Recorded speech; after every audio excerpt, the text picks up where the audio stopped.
Are we live already? Well, I've been told that it's that time of the day again to ambush players with a little tiny fuzz time. So I'm gonna do it. Looks like we've got the Olympus Bolts in studio today. Seems like they're having a serious conversation. As you can see, Hindu Man on deck, as is previous League Ops leader, Coop. But I don't care. Ven, are you paying attention to what they're saying right now? A little bit, yeah. Well, it's too bad, bud, because I'm going to pull you away for a second. Let's come over here. Wait, So, this way? conspiratorially, Okay. if one player on the team Right. were to be like a secret celebrity, who would it be? Haddix for sure. You think so? Like, what's he do? I mean, streamer celebrity, honestly. Okay, well, that's not a He's already secret, there. man. That's not a secret. Not there yet. Not there yet. Okay, so he's not a Almost. streamer celebrity, Almost. but he could be. Yeah. Okay. Jake, if you had to enter into a committed relationship with only one member of the Bolts, which one would it be? Like, what kind of relationship? Committed. Like, what are we doing? Everything. Like we're just together? Whatever you think a relationship is, my guy. Like, Q and SMITE ranks? Sure. I mean, I guess I queue a lot with Haddix, so, you know. Olympus Bolt shippers, make sure you've taken notice. It's Jake X Haddix. Haddix, to springboard off of that question, what would your couple's name be with Jake? Ooh. What was it before? It was, I think it was Had 408 or something. I don't remember. Yeah. So there was a relationship before, there was a falling out, now we're rekindling that just now.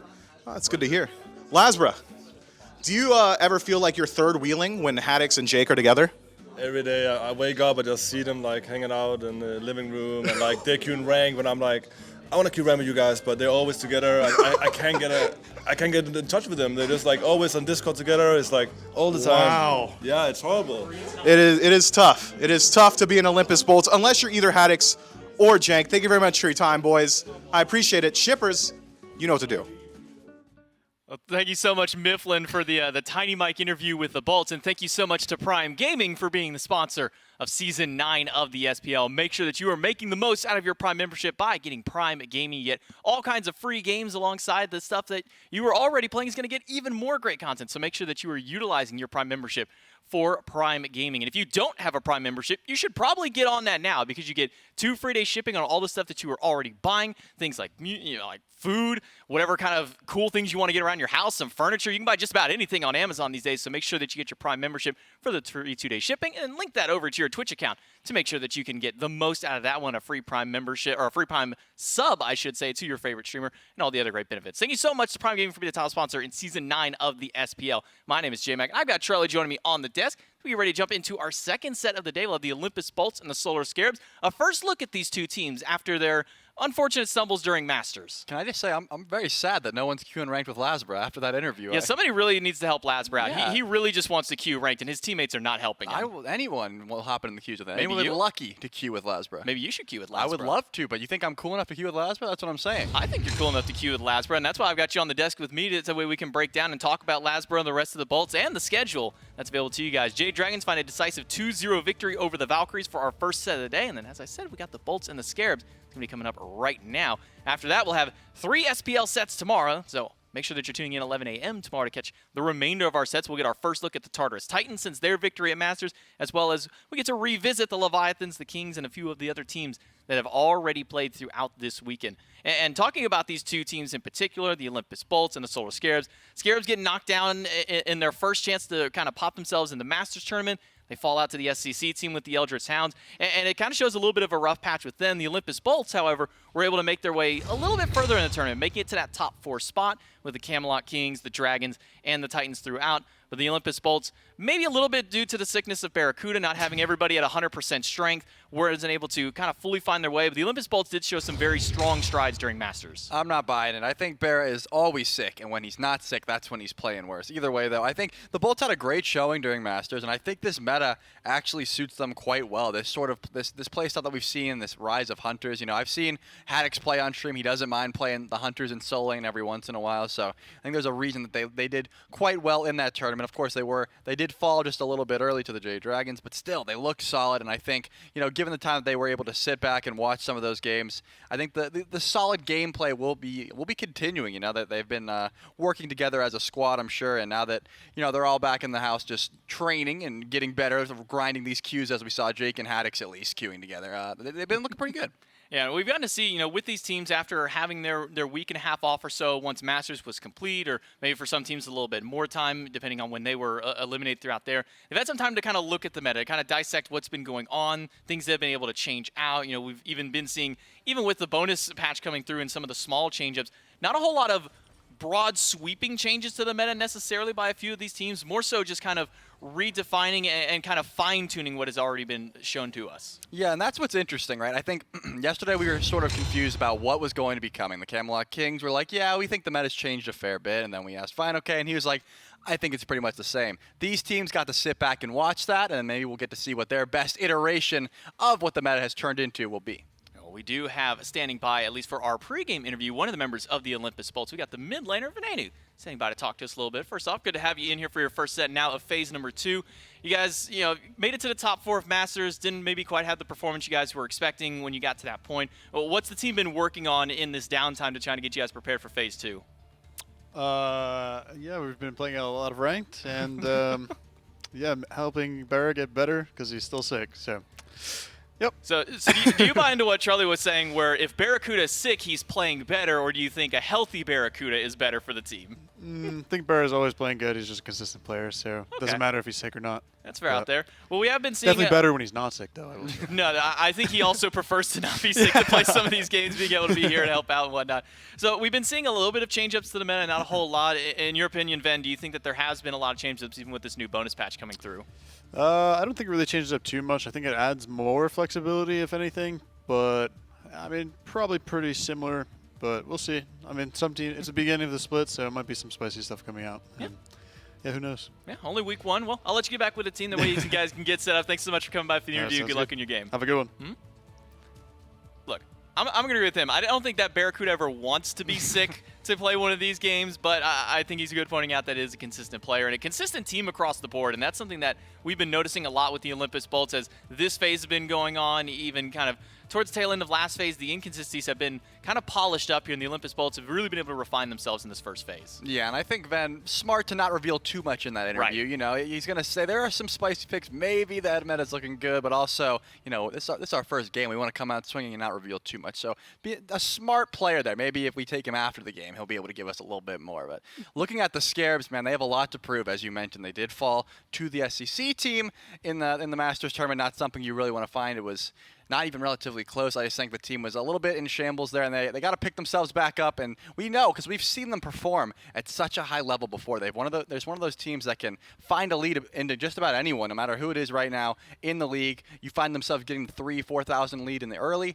but as the game goes on, that late game, about 20 minutes in, those team fights are usually where they fall short. Yeah, the Solar Scarabs have been able to find a lot of success in the early game, especially in phase number 1. As you highlight, the first 15 to 20 minutes has kind of been that big point for the Solar Scarabs team, but they haven't been able to find too much success across the board. The only set win that they were able to find during the first phase was up against the Valkyries. The Valkyries, the only one they found was surprisingly up against the Leviathans, who we've already talked a lot about them, but the Solar Scarabs are a team that always kind of keeps you guessing. You never know what's going on through the minds of these players, through the minds of the coach and whatnot on this team. I mean, Scream is a player to play just about anything he wants in the jungle. It kind of gives me almost like Sino vibes in that essence, where you never know what he's going to bring out. I mean, one time we see a Terra jungle come out. Other times we've been seeing Morgan Le Fay pop in the jungle. The Scarabs roster always keeps you guessing. Yeah, and that's the thing. I think Scream and Inbound in particular, their picks are always interesting. You never know what they're going to be going to. You see something locked in and you're not quite sure where it's going, and that helps them out in the picks and bans. And again, they are able to get ahead more often than not in most of these matches. It's just, can they hold on to it? What do they do with those leads? How does their objective play translate? Things like that. And this is a team that we love to watch, right? They always have something interesting cooking, and it's always a fun match, but I just want to see more of those late game team fights. We've been seeing a lot of change-ups of the Scarabs, obviously coming out of even last year. We've seen change-ups to their roster. This time, Scary D coming over to the team for the solo lane has been able to add at least a unique dynamic there. And the man on screen right now, Stewart, is one that I kind of want to highlight a little bit. Has had a massive improvement since his jump up into the SPL. He was kind of the weak link of the team at that time, but now has become one of the more consistent players amongst the team and has become a complete powerhouse in that dual lane. Yeah, I like that word you use. I think Stewart is the definition of consistency right now. Even if the team's behind, he's still probably even. If the team's ahead, he's definitely winning in that lane. And it's interesting because he hasn't really been playing those picks we're used to, those magical ADCs so much. I don't think the meta really suits it right now, where these crit hunters are so much better, and he's able to play those quite well as well. Yeah, the Scarabs have been doing a lot of interesting things throughout the season, and we'll get to talk to maybe one of the big minds behind the Solar Scarabs. We got the coach Slaney standing by for our pregame interview. First off, Slaney, thanks for coming in for the pregame interview. You guys had a little bit of a stumble during Masters, maybe an unfortunate fallout early on. What's some of the changes the team's been making since then to try and bump yourselves up and improve? I mean, we were in a pretty unfortunate spot where we just had a lot of internal issues throughout the year. So it kind of led to us just not having the best practice. And I think, whenever you have such losses like we did, it was obviously like a huge loss, one of the biggest in the SPL. It's kind of like a wake-up call. So I think it was basically it was a wake-up call, and we sat down, we had like a really big team meeting, and I think we ironed out a lot of our issues, and we actually had some really good practice. We had the longest win streak we've had this year, just the day after we got back. So we're feeling better, but obviously it's still hard to tell because we haven't played real games yet. It's just practice, and winning scrims is never good apparently. So but well, it's good to hear that you guys are at least being able to at least bounce back, whether it comes to scrims, whether it comes to the mental out there. You guys are going up against the Bolts. These guys have been a very consistent team across the board. What are some of the things that you've been working on to try and tackle against this team specifically? I think we're just not at the point where we can super focus on how to take each teams individually. Obviously, we can adjust our drafts and do what's best, but I think right now we just need to keep focusing on ourselves and improving, rather than focusing too hard on the enemies and just focus on ourselves. Yeah, well, Slaney, thanks for coming by for the pregame interview. Best of luck. Good to hear that you guys are moving on, and good luck in your set. Thank you. I think it's important, and I think he brings up a good point. A bounce back from a tough loss can be hard for some teams. Some teams take a couple of weeks to do so. Some teams sometimes maybe not even be able to make a recovery. But it is good to hear that at least across the board, the Scarabs are doing better mentally to try and bounce back from this. And even if it is just in scrims, able to find some success in there. Yeah, and I think that mentality they're having is solid as well. You don't want to focus on, okay, we're up against the Bolt, let's try to do this, this, and this. When Slaney already mentioned they already had so many internal problems they were trying to fix up and work on. So just worry on your own gameplay. Try and force them to play, the style that you're trying to play. The Bolts, you want them to react to you. You want to be proactive, not reactive. So trying to make them, just here to your play style is going to be the best option here. So I think all great things come from the Scarabs. And one thing about taking a tough loss when you're in one of the lower seeded teams in the league, you're used to taking those tough losses and trying to learn from them. That's the best thing you can do in a league like this. Yeah, it can really only go up when you're kind of sitting at the lower end there. The Scarabs, though, even despite at least the good insight from the coach talking about how they feel they've been getting better, it does really come down to the play on field. And I imagine a lot of the Solar Scarabs fans and a lot of people at home are wondering, are we going to see the improvement of the Scarabs? We saw this team be able to take down the Dragons at Worlds all the way back in Season 8. We saw these guys really be able to make some strides in that latter half of last season, but whenever it came down to phase number 1, not quite able to regroup, whether that was the growing pains of having a new solo laner in there or just some inconsistencies across the board, maybe some mental struggles between the team itself. Yeah, I was going to say, I really hope that the Scarabs aren't watching the player cams because they would see how just chilled out Jake looks. He's zoned in. He had his arms crossed behind his head. But then I looked over at Scarab D, and he's looking the same way. Either I can't tell if it's confidence or they're just getting zoned in for the match. But either way, if I'm looking over at my lane opposition and they're just sort of napping, getting ready for the game, I'm thinking they've got something. They've been whipping up something in scrims or in the practice field. They're ready to play at their best level coming into this matchup. That's how the Bolts always are. The duo lane, everybody's always chill over there. Picks and bans for game number 1 between the Bolts and the Scarabs.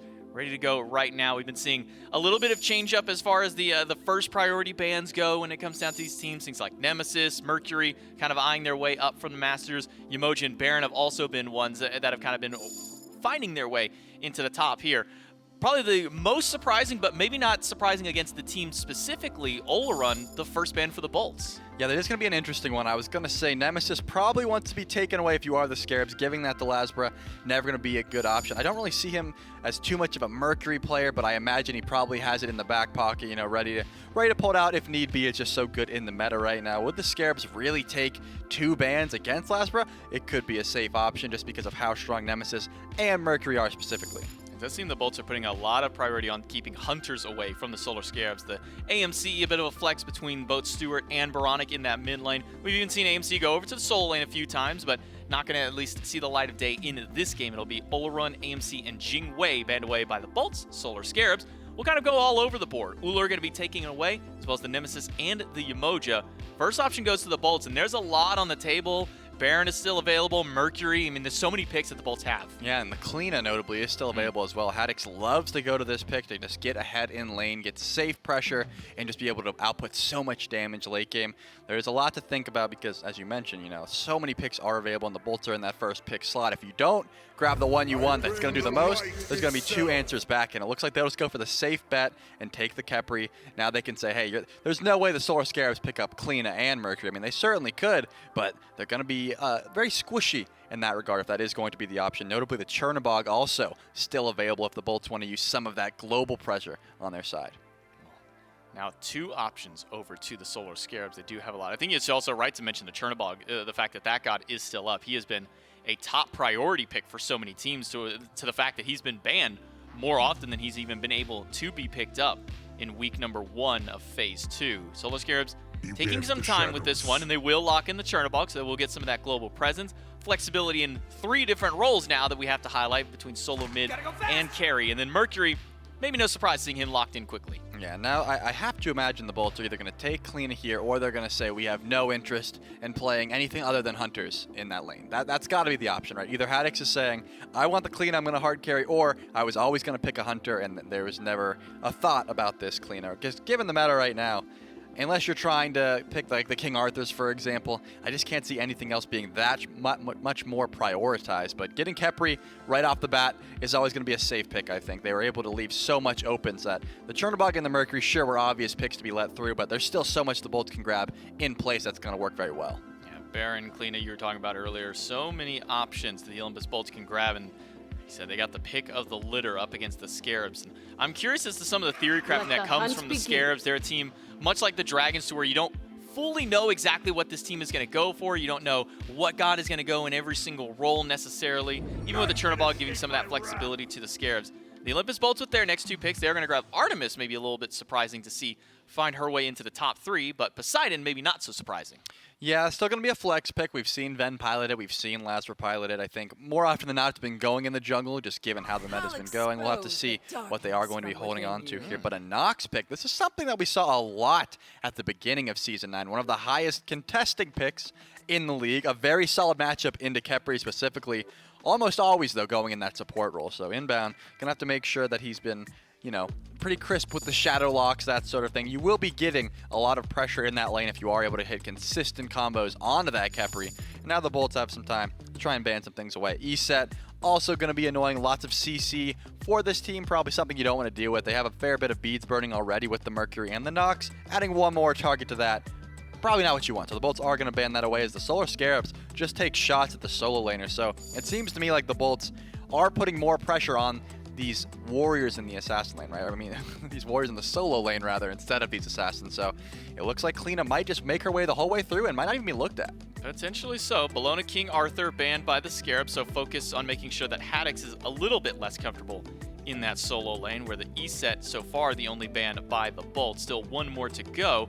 If it's another mid lane selection, they could take another shot over at Venenu. Chiron, I know, has been a hunter. That's been one that he's liked to play over there, or at least that would have been for Venenu. But as far as the Solar Scares mid laner, the Giannis ban does make a lot of sense. This is one that Baronic has really liked to flex over to when a lot of the other more popular stuff has kind of been taken away. Yeah, notably the Charybdis is still available if that is something that wanted to be played at the moment. They've got the Kakolin though, so just a traditional solo laner in that lane.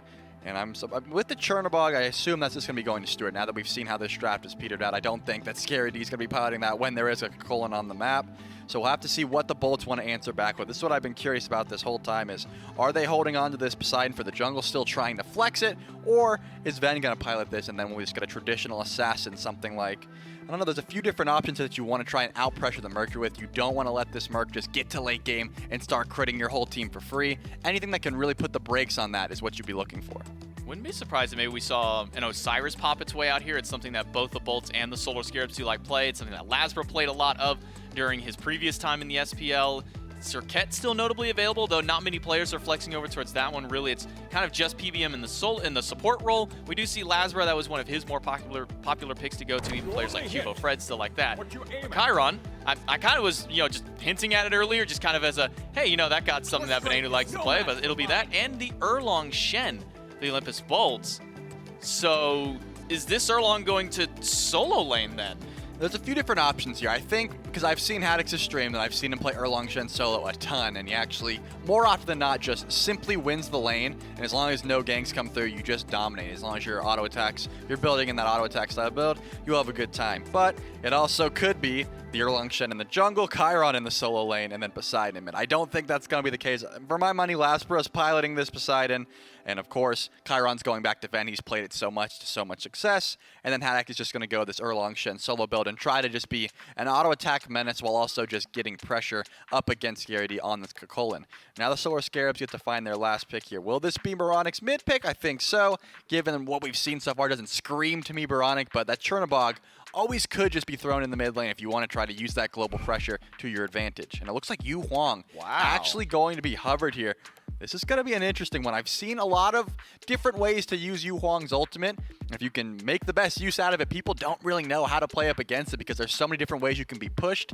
It is just going to be hovered here while they think about this. Yeah, there's a lot of management on that god, making sure that you keep your Dow up, making sure that you can get the enhanced versions of all of your abilities out there. So it would be an interesting pick and maybe a fun first look at this god if the Solar Scarabs do lock in, but it's taking a little bit of time to decide if they really want to go with the Yu Huang lock-in, and it will be debut week for Yu Huang, available for play for the Pro League. And in a debut matchup, Solar Scarabs mid lane are going to be taking the Yu Huang mid. I will say, Yu Huang has a really sick matchup into Poseidon where you could just jump out of the Kraken. But there is some charge up on that third ability, and I learned this the hard way. I assumed I would just fly up into the air and be out of range of this big burst damage, but you could get pulled back down to the ground if you're not quick on it. There's a little bit of charge up time. So if these whirlpools are on point, Yu Huang is going to have to beads to go up into the sky, and then you will be getting much more value out of that Kraken. Looking at the Bolts roster, they have a lot of ways to pull beads as well. Kepri grab, Artemis traps, of course, just the Erlong Shen turns 9 blessing. You have the root as well. There's a few different ways to just say, hey, you're not allowed to just be safe in this mid lane. But again, I'm very excited to see how this ultimate gets used. There's so many different applications for using both those dragons to force, relics or just massive damage or just to peel yourself out. So this will be a fun one, not just for us, not just for the casters, but even those at home. Finally get to see what Yu Huang is capable of. He's had a couple of buffs since his release, able to get him a little bit easier Dow usage, make sure that his damage is just a little bit higher, that way he can kind of stand up to some of those other mages. But going kind of beyond the Yu Huang, just kind of looking at the drafts here, you got this Poseidon Chiron as this 2v2 combo. Is this where Lasbra, if he is the one piloting this Poseidon, assuming that it's going to be the Chiron mid, Poseidon jungle out there, is the mid lane up against Baronic where Lasbra should put his focus, or do you think maybe make his way over to the duo or the solo lane? I wouldn't be surprised if Lasbra just sits back, doesn't try to force anything, because looking at the Solar Scarabs draft, very high execute. They have to hit a lot of abilities to make sure this works. If the Nox combos aren't missing, if they are hitting, if the Mercury ults are hitting, your fights are going quite well. But if you're not getting the value out of all of these abilities, if you're missing just a little bit, you have almost no lockdown, almost no setup, almost no CC. You're just raw damage. So it's going to be tough. If they're hitting everything, the Solar Scarab should be off to a great start. I just think Lasbra's re-gank opportunity is great. Just wait for the ult to come through and then go in after the fact. So I don't expect to see too much forced unless the Bolts just pull ahead. So is this maybe a case where we're going to be pushing ourselves kind of towards that later game, that 25 minutes before we really start to see some of that action? Or is there one of these two rosters that you're looking at, Charlie, that maybe the Scarabs or maybe the Bolts want to try and get a little bit active earlier? No, I think the Scarabs specifically need to get active early because late game, the Bolts it's much easier to use these characters, right? I mean, the Mercury ults are always going to be on point. I think Scream's not going to have any real trouble finding 1 or 2 man Sonic Booms. But again, the Nox combos have to be consistent or else you don't have any CC or peel. Scary D's work's going to be cut out for him. He's going to be the sole diver of the team until you're able to use this global presence of the Chernobog. The Olympus Bolts and the Solar Scarabs, we got a brand new god in their first set of the day. Who's going to come out on top? Let's throw it over to the casters for game number 1. Tons to look at here in game 1 between the Bolts and the Scarabs. I don't know what's going on over there. What do you call that, Miff? What is that? Well, I don't know if it's Orange Justice. What? It's called the Orange Justice, bro. Leave me yeah, alone. right. No, you're right. Yeah. I know the backstory behind that. Yeah, whatever it was, we'll keep it to the OG kid in his bedroom, I think, who was doing that one, Miff. Okay. Bolts versus Scarabs. So I think lots of storylines to look forward to in this matchup here. The Bolts, again, a very solid phase 1. Not the finish to Masters that they would have wanted, but still showed up, made some plays happen. The Solar Scarabs, Miff, a brutal phase 1. And then an early exit. Even brutaler. At the hands, more brutal. At the hands The of most brutal. Brutalist. The brutalist exit for the Solar Scarabs during Masters. They fall out to the Hounds, an SEC team.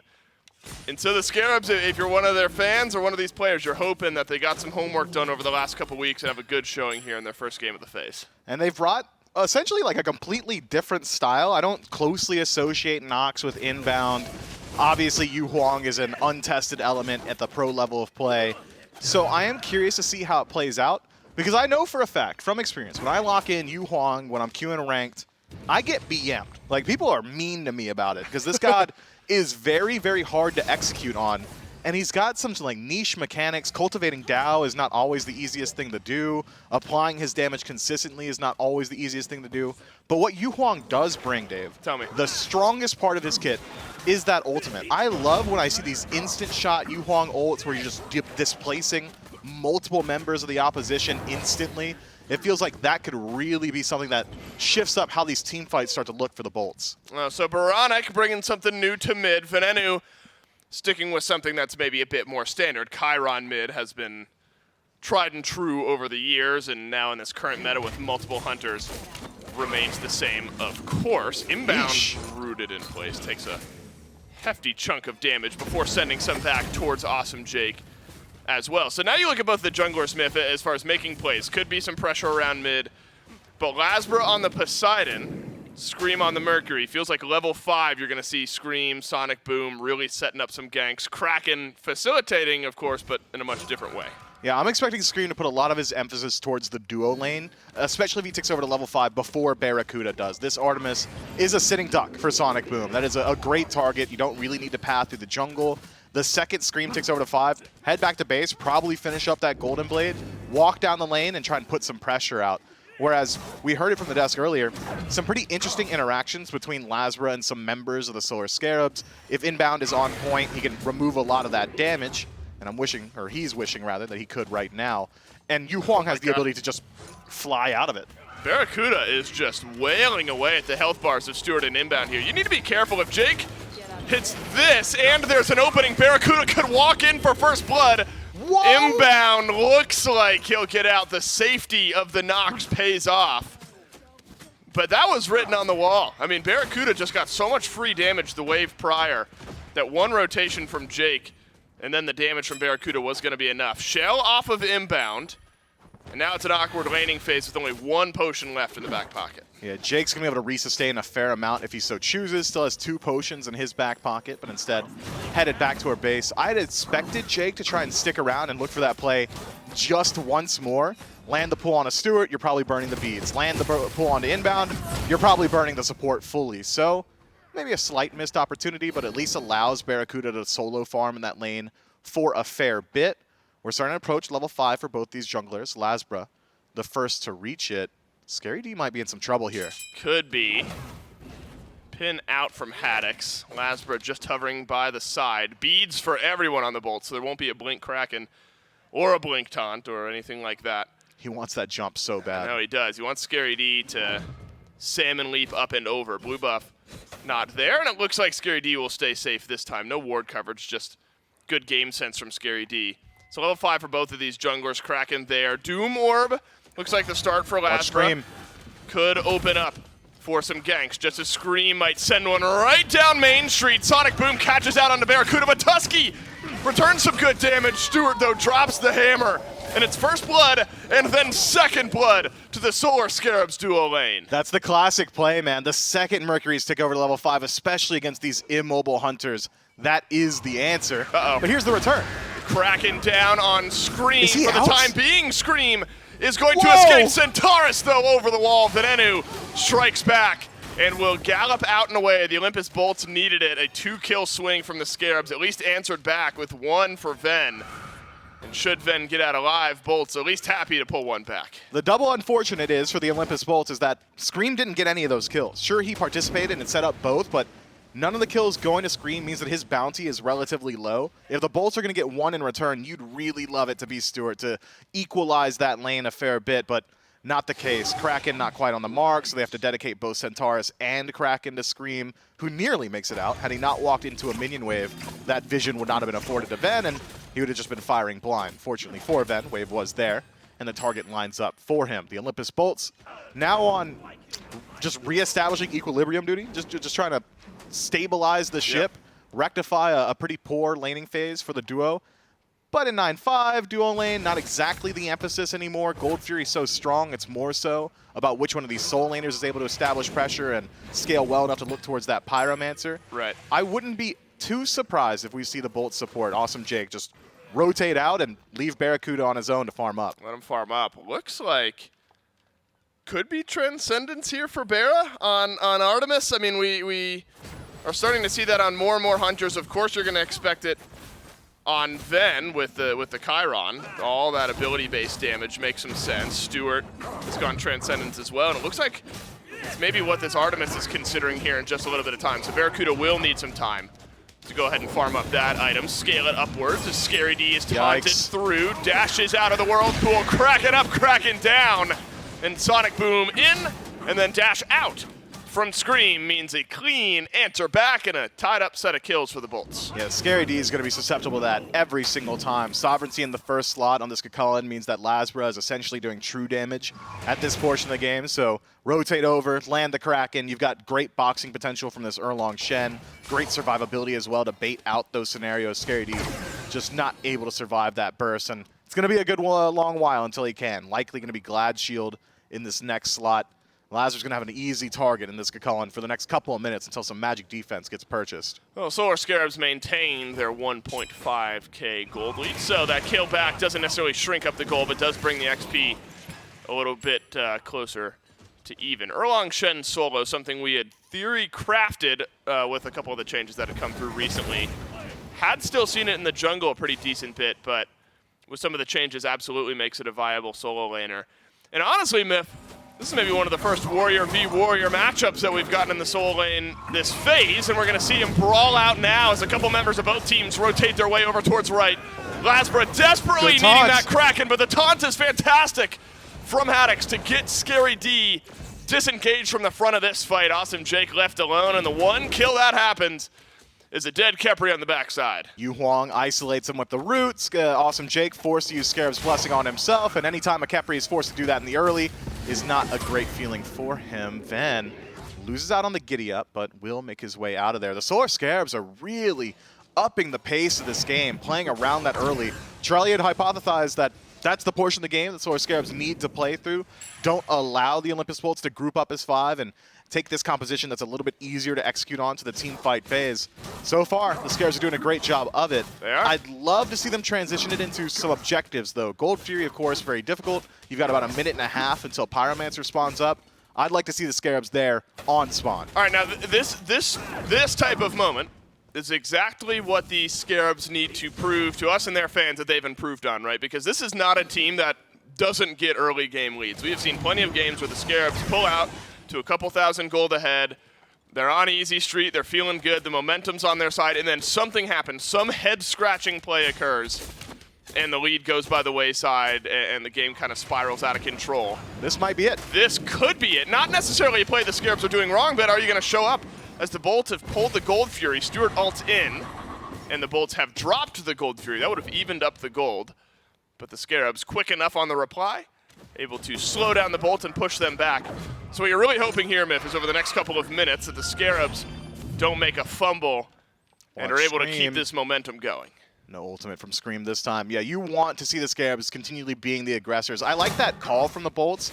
Barracuda spots the back from Stewart and says, all right, guys, let's try and sneak away with this Gold Fury. But once the Scarabs realize, okay, they're on gold, Stewart immediately goes into his ultimate, rejoins the fight, and that's enough that the Olympus Bolts, which would probably have been advantage, the Bolts that is, in confirmation on the objective. I think it's pretty low odds the Solar Scarabs steal it away.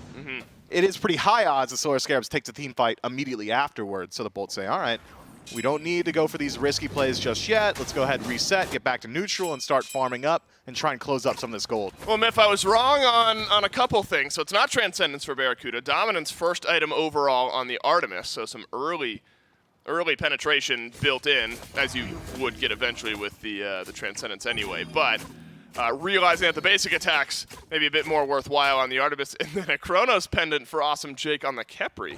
Wow. So a bit unique as far as dual lane builds go. He's going to have a lot of Scarabs blessings. That's the only reason I can imagine you're going for Chronos Pendant literally ever on Khepri, is that you want that cooldown available constantly. Not only is it the CDR infusion, but the passive going to help out a fair bit as well. You are sacrificing a whole lot of survivability, not just for yourself, but also your allies. No defense aura from a Thebes, Sovereignty, or Heart Ward in that first slot, but if your job is to just keep one guy alive, he's going to be doing it more often. Yep. Barracuda, on the other hand, 25% penetration on auto attacks. You're not hating that ever. No, we're feeling just fine about it. Inbound, of course, going Thebes early, so Dominance will help out a bit against that. Fail not reached for Stewart. That's been a pretty popular second item, third item for a lot of the Hunter builds that we've seen. Ven also likely going into that item after the Transcendence. Whereas Lasbra, of course, sticking with the ability-based power, some movement speed, could be a soul gem, maybe should be a soul gem after the fact. Although we have seen, I think, Pythag's piece once or twice somewhere in that build slot. So we'll keep our eyes on Laz in the direction that he has gone.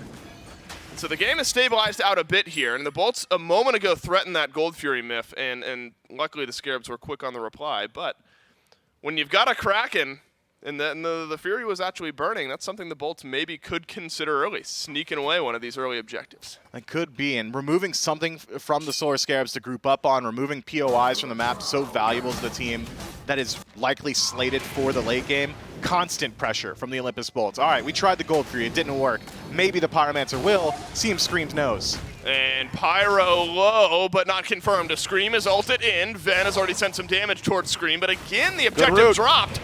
Scarabs blessing out from Jake, just as an insurance policy, and the Scarabs will rally around the Pyro, send the Bolts back, and grab it for themselves. Yeah, the Solar Scarabs doing such a good job playing around this lead, making sure the Olympus Bolts aren't able to do anything on the map. It's this double global presence between Scream and Stewart that is so stifling for the Bolts. Barracuda simply can't match presence. There's nothing this Artemis can do to be where Chernobog is. He can't follow Stewart. Stewart is always going to be in these team fights. If the Olympus Bolts want to force engagements, I think it's much more likely that they should just fight on the left side of the map. Fight where Barracuda can get involved. Otherwise, it's always going to be a numbers advantage for the Solar Scarabs. That's right. Haddix has maintained a stable level with Scary D, though the Erlong Shen has looked low once or twice. Berserker Shield into Sovereignty. And it is Pythag's piece for Lasbra after the Doom Orb. So a little sustain, a little utility for the rest of the team. Feels good for Laz, as well as the movement speed, of course, from the Doom Orb. Solar Scarabs have now pulled out the Gold Fury, trying to expand out on this early lead they've gotten here in Game 1. It's burning quickly, and it'll get confirmed by the Scarabs, and just good zoning from Inbound has kept the Bolts at bay. And the slow, passive buildup for the Scarabs now reaches about 4,000 gold. And the Bolts have just been by the wayside. I love that play from Inbound. Just immediately, oh, Lazarus, you want a Kraken? I'll hit you with my own ultimate. Even if Kraken connects, I'm not taking enough damage. And that's exactly how it goes down. I am curious, though.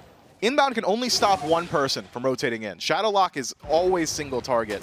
So you got to think one member of the Olympus Bolts could have just walked past, kept it interesting. We were talking about it a little bit earlier. Kraken probably the best confirmation tool on the map right now. Could have kept that Gold Fury at least a little bit more intriguing. But the Solar Scarabs with zone from Bobby are able to keep both at bay and take both objectives.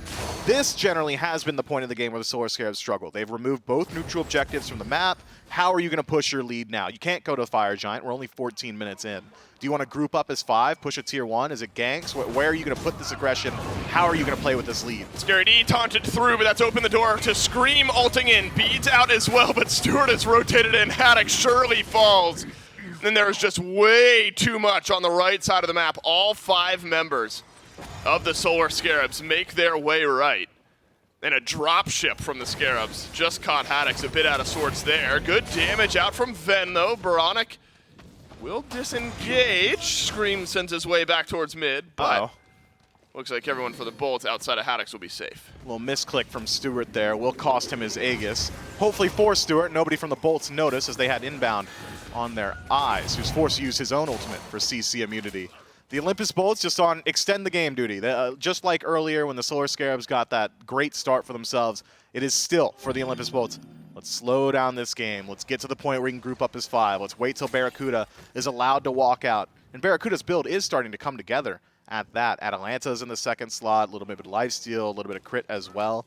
But Stewart has just been everywhere on the map, got a couple of kills for himself, hasn't been missing out too much farm in the lane, and he's established a very significant itemization lead, Failnaught and Atalanta's, over what Barracuda has got. So any auto attack trades that happen in the duo are going to favor this Chernobog, which is not a place Artemis wants to be.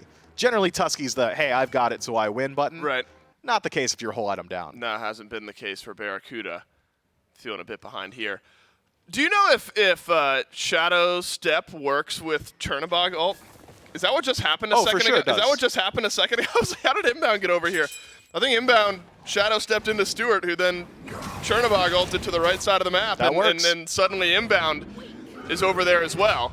Caught me by surprise, and now the rotation potential maybe doubled for the Solar Scarabs, and it works out over on the right.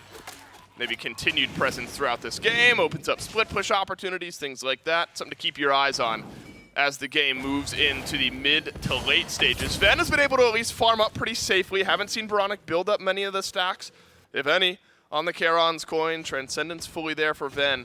And so you are looking at some of this late game scaling potential for the Olympus Bolts, and you get the mindset from Haddox that he's tired with the amount of damage he's taken already. With crit in the mind of Scream and a little bit of crit in the build here for Stewart.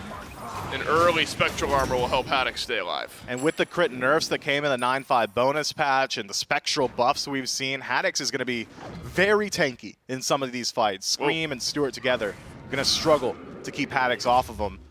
But Haddox has not got that standard initiation. It's not as if he's the old Erlong Shen who's got the knock-up. Instead, it's just an HP shield in that turtle form. So it's all about pin and 9 turns blessing. Both tools that are relatively easy to deal with. He's not going to be the best at zoning. Could be an odd-numbered fight here for the Solar Scarab. Scary D has taken half of his HP, but a 4-man knock-up on the ultimate sends the bolts right back. It's an ult in from Stewart. And a 2 versus 2 on the backside of the fight as Haddox has been left alone with the rest of the Scarabs up front. Beads out from Scream, and the Aegis will save his life as well. This fight is all split, but the Whirlpool separating the Scarabs out from engaging back in. Scream and Scary D both so low. Scarabs Blessing massive in this fight. Baronic still full HP, but can send some poke towards the bolts. In a relatively even fight, though the bolts maybe dealing a bit more damage. Scream still hasn't reset, so it's going to be a long time before he can get involved again. Inbound trying his best to work his way in, but his best is not good enough. The Olympus Bolts will take the Pyromancer and reset themselves back to neutral. A heavy commitment from the Solar Scarabs trying to shut down that front line of the Olympus Bolts. Haddox just able to walk in with a 9 turns blessing. Scary D forced to retreat, desyncing the engagement. Scream goes in alone, realizes he can't stand there, and uses his Aegis to disengage as well as his beads. So Relic Roundup, it's going to be a little while till the Solar Scarabs can get active on the map, namely around their Soul Laner and their Jungler, both relics expended at around the same time. And that's pretty unfortunate for the Solar Scarabs, considering the Olympus Bolts, despite being pretty behind, can probably start to look towards this Oni Fury. Yeah, safety of Baronic, though, has kept his relics around. The fire? Yeah, Miff, good call, man. Yeah, the Oni Fury. Dude, right? my bad, bro. The Solar Scarabs are on the Oni Fury, but a couple members of the Bolts are on the FG. They Slow. have the damage. Is Scary D gonna rotate through the FG pit though? Can He's on the somebody way. from the Bolts separate him out from checking it? Lasbro's gonna have the Kraken. Haddox is standing up just a little bit. Now it's a rotation in from the Scarabs. But the call is commit. Fire Giant is low. Kraken not down yet, and the Solar Scarabs steal away the FG. And they grab a couple kills. The Bolts throw a Hail Mary, but it's intercepted by the Scarabs, and the Scarabs rout the Bolts. 3 down and FG. I mean, I gotta respect the play, right? You have to commit once the Fire Giant's that low. If the Olympus Bolts back up, the Solar Scarabs are just gonna pick it up and take it for themselves. So Lazarus says, look, give me Scarab's Blessing. I'm gonna try my best to get as much damage out as I can. Then go into Centaurus, I'll Kraken it, I'll confirm it. That's the entire strategy. Unfortunately for the Olympus Bolts, just slight mistiming, some good CC from the Solar Scarabs opens up the door for the Fire Giant takeaway. So Fury and Fire Giant to the Chaos team, a tier 2 tower to boot, and now the Solar Scarabs playing with a massive lead. At 19 minutes into the game, this is very quickly becoming 99%er. The Solar Scarabs, it would have to be a pretty major fumble for the Olympus Bolts to find their way back in. Right, the Bolts are the team that make the call, they make the fumble though, nearly confirming the objective. But and it'd be one thing if the Bolts got the objective and lost 3, the Scarabs might not be super devastated, but the fact that the Bolts not only lose the objective, but then lose 3 team members and towers on the back end, you're right, Miff. This one has just kind of spiraled. And I wonder if that's a desperation call from the Bolts, because you get the Pyro a moment before that, but the game was still, 5,000-6,000 gold for the Scarabs, just nudging out of control ever so slightly. Maybe it was a confidence call, TBD, but it didn't work out for the Bolts, that's for sure. And now you're hoping your defense can stand up.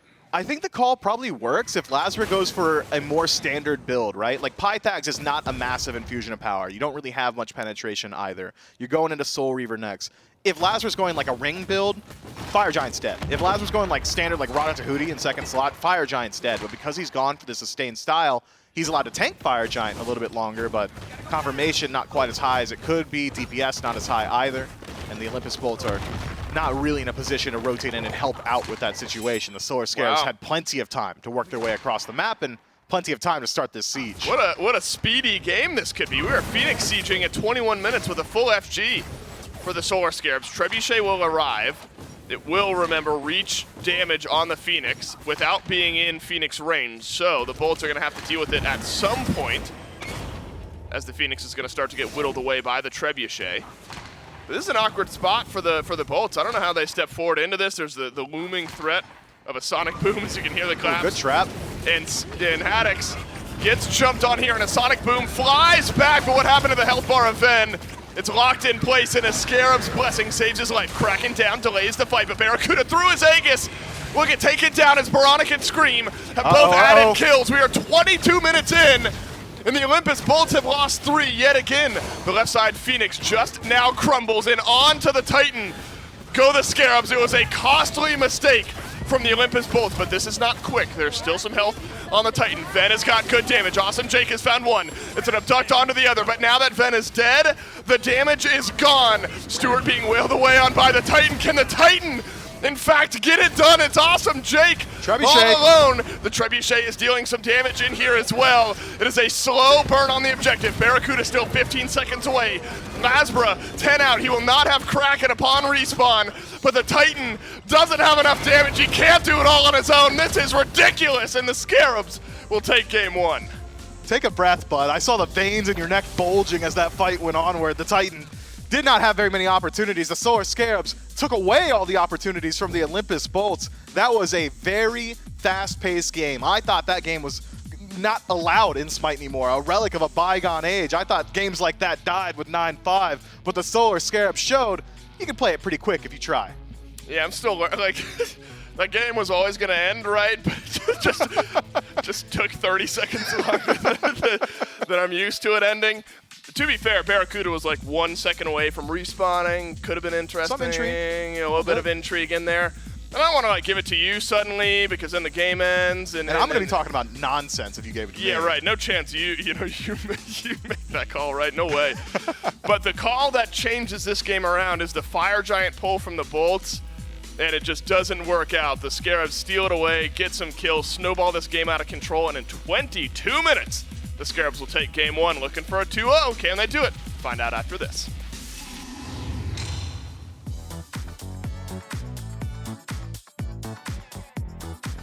Hey, wait, what did it win? You win the respect. You're telling me an alien wore this? Perfect. Okay. Okay, that was a good cut. Messaging him to mute. The best graphics you really need, ultra, of course, and I can probably watch a stream on the side. Content's gonna look good. Pretty good, pretty good.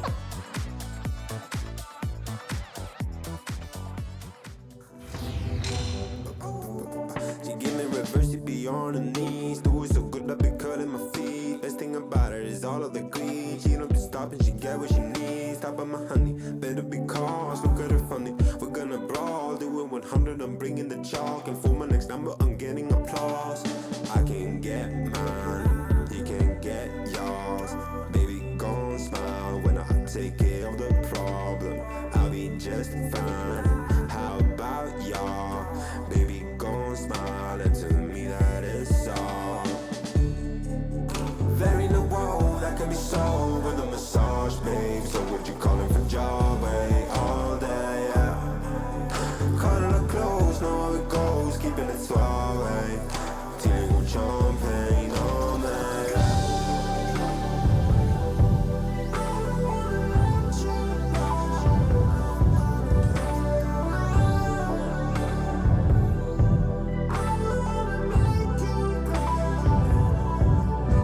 So generous, can't describe what I feel. Pinching myself, trying to prove that it's real. She's old and pretty, too pretty for thieves. Keeping it private, but saying no cheese. Licking my tummy, she make it stop. Water is muddy, clearing it off. 101 honey, she on the clock. And making the yummy, she do it on top. I can get mine, you can get yours. Baby, gonna smile when I take care of the problem. I'll be just fine. How about y'all? Baby, gon' smile and tell me that it's all. There ain't a bowl that can be solved with a massage, babe. So what you calling for job, way all day, yeah. Cuddle her close, know how it goes, keeping it suave. Dealing with champagne all night.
Maybe in a surprising turn, the Olympus Bolts are not the ones to find a victory in Game 1 of this set against the Scarabs. It's the Solar Scarabs to find a nice little one. And here in the SPL, we can thank our good friends over at Alienware for powering our players over in the booth, powering our production, and everybody else at home who decides that they want to pick up themselves some Alienware gear. Make sure you go to smitegame.com/Alienware. Use code AWSMITE09. It's a whole new code that you guys got to remember. Sorry if we're making you remember a whole lot of other stuff.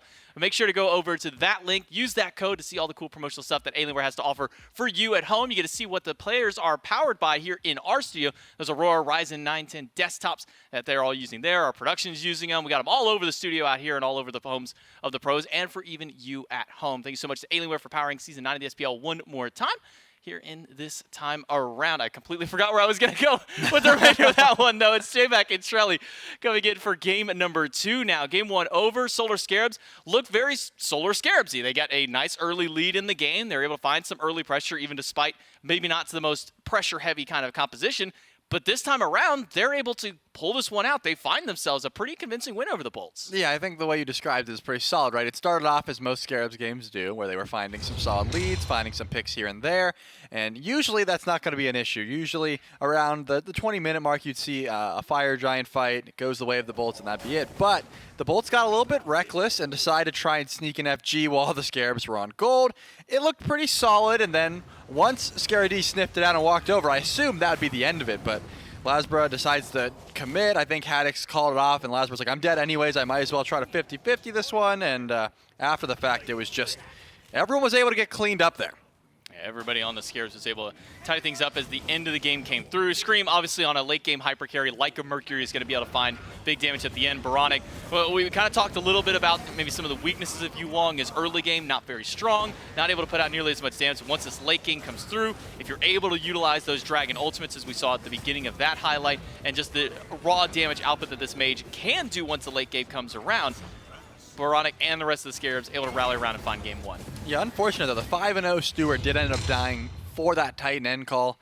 It would have been a solid stat line at the end. Still looks good. 5-1 is certainly not bad, but it's been perfect. 5-0 on this Chernobog played phenomenally. Had such a lead in that duo lane, and then was able to use that influence throughout the map with that global ultimate. Just great play style from all of them. And again, I don't think the Bolts were in a do or die situation. They just thought maybe they could sneak that Fire Giant. Once Scaredy walked in, that should have been the end call, but I think it was just a mix-up of comms. Ven came in, started ulting it as well, and then last was like, I'm on this. I might as well just try and drop the Kraken. Great CC from Bobby. The silence goes down, beads gets used, and then it was just a 50-50, which turned terrible, and then Scream says, hey, I want to pick up some free kills after we get this Fire Giant. Yeah, because I mean, it was that fight right beforehand where the Scarabs not necessarily lost the fight, but they didn't get anything out of it. All of them were falling low in their health bars. The Bolts were able to kind of regroup themselves. It was around that 17 or so minute mark where that 6K lead the Scarabs had kind of dwindled just a little bit, but then afterwards that Fire Giant call goes south for the Olympus Bolts. And I think, as you said, a bit of maybe discombobulation within the comms of the team. One player really wanting to commit, a couple of others saying, no, I don't know if we should. And then one thing leads to another. The Scarabs take game number 1. Now we wonder if we're going to see the Season 8 Scarabs curse. You get a game, and then you end up going to a game 3. The Solar Scarabs have had some struggle with closing out sets. We'll see if they can do it here in game number 2. Picks and bans ready to go between the Olympus Bolts and the Scarabs. Bolts once more will be the team on the first pick. A lot of the priority for their bans last time around was dedicated over towards Stewart. This time around, the Bolts going to change it up right away, taking Mercury away from Scream.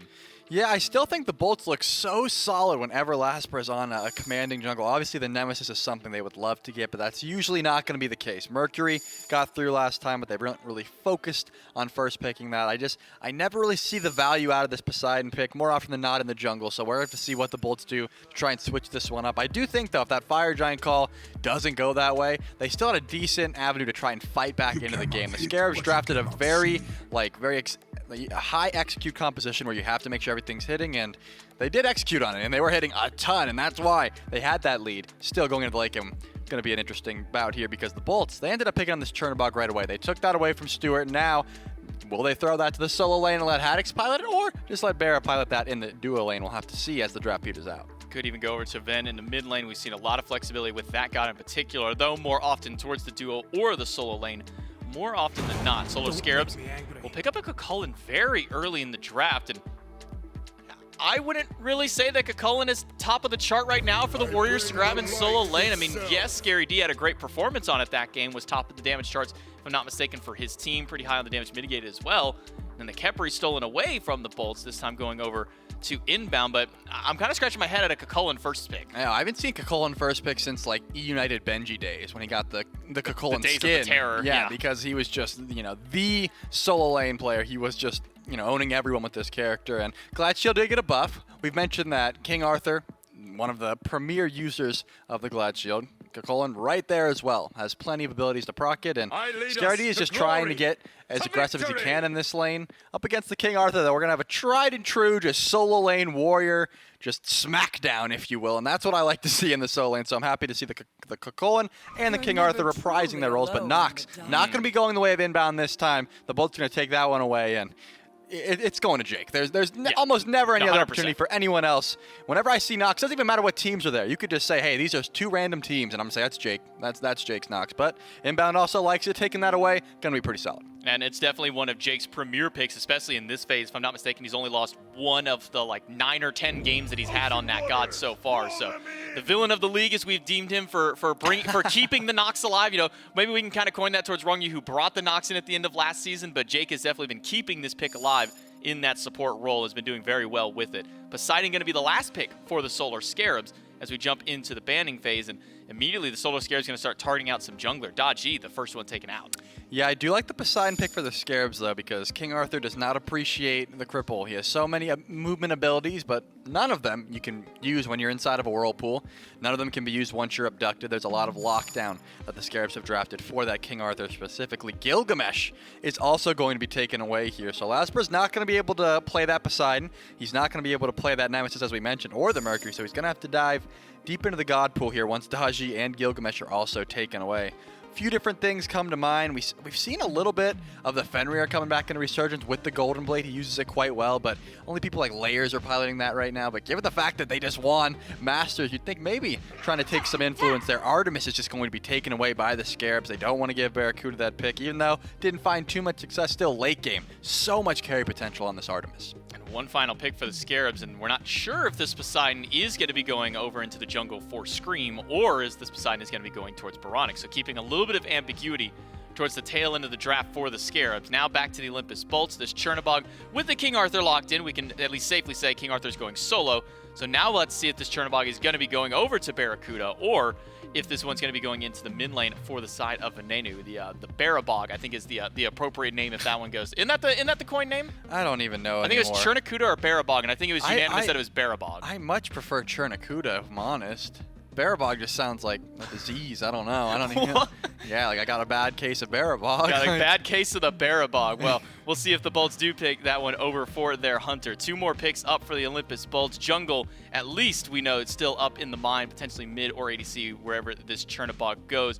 And you were talking about some of the depths that Lazarus might have to go for his God Pool. Any picks that maybe stick out for him to grab here? Yeah, I do like the Fenrir because, again, you have a great target in Khepri, trying to just pick up the Khepri and then saying, hey, there's no way you're going to get a Scarab's Blessing off, or forcing that Khepri into beads, and you have a great target on Poseidon as well. But you already have a Beads Burner. Actually, it's looking more and more good. The more that I see that there's a Nox, you have a Beads Burner there. You've got late game already on lockdown with this Chernobog. I'm talking myself into it. You know, if they can hear me, Fenrir looking kind of good here, but also doesn't have the best matchup into Artemis. Anytime the Brutalize goes down, you can just drop the trap and then say, you know, bad doggy, sit, and you're just going to be stuck in the trap.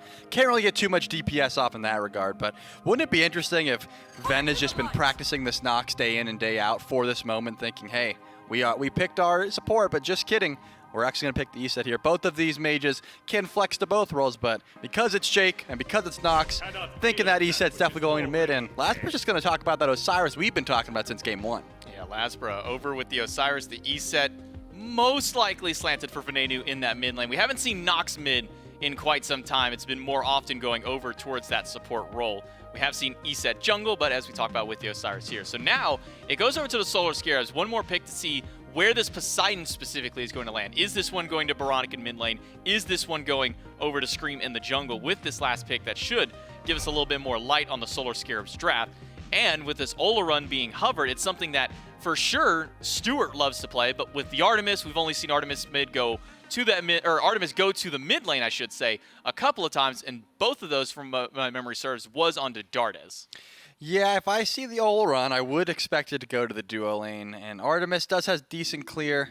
That puts Scream on this Poseidon, which we are used to seeing in the jungle right now, being able to farm very efficiently and quickly. You're not going to have a great matchup into the Osiris, though. Usually just winning out in the auto attack trades early game and just saving that Lord of the Afterlife to jump over the Kraken is a matchup that you never really want to find here. So Oleron will be locked in.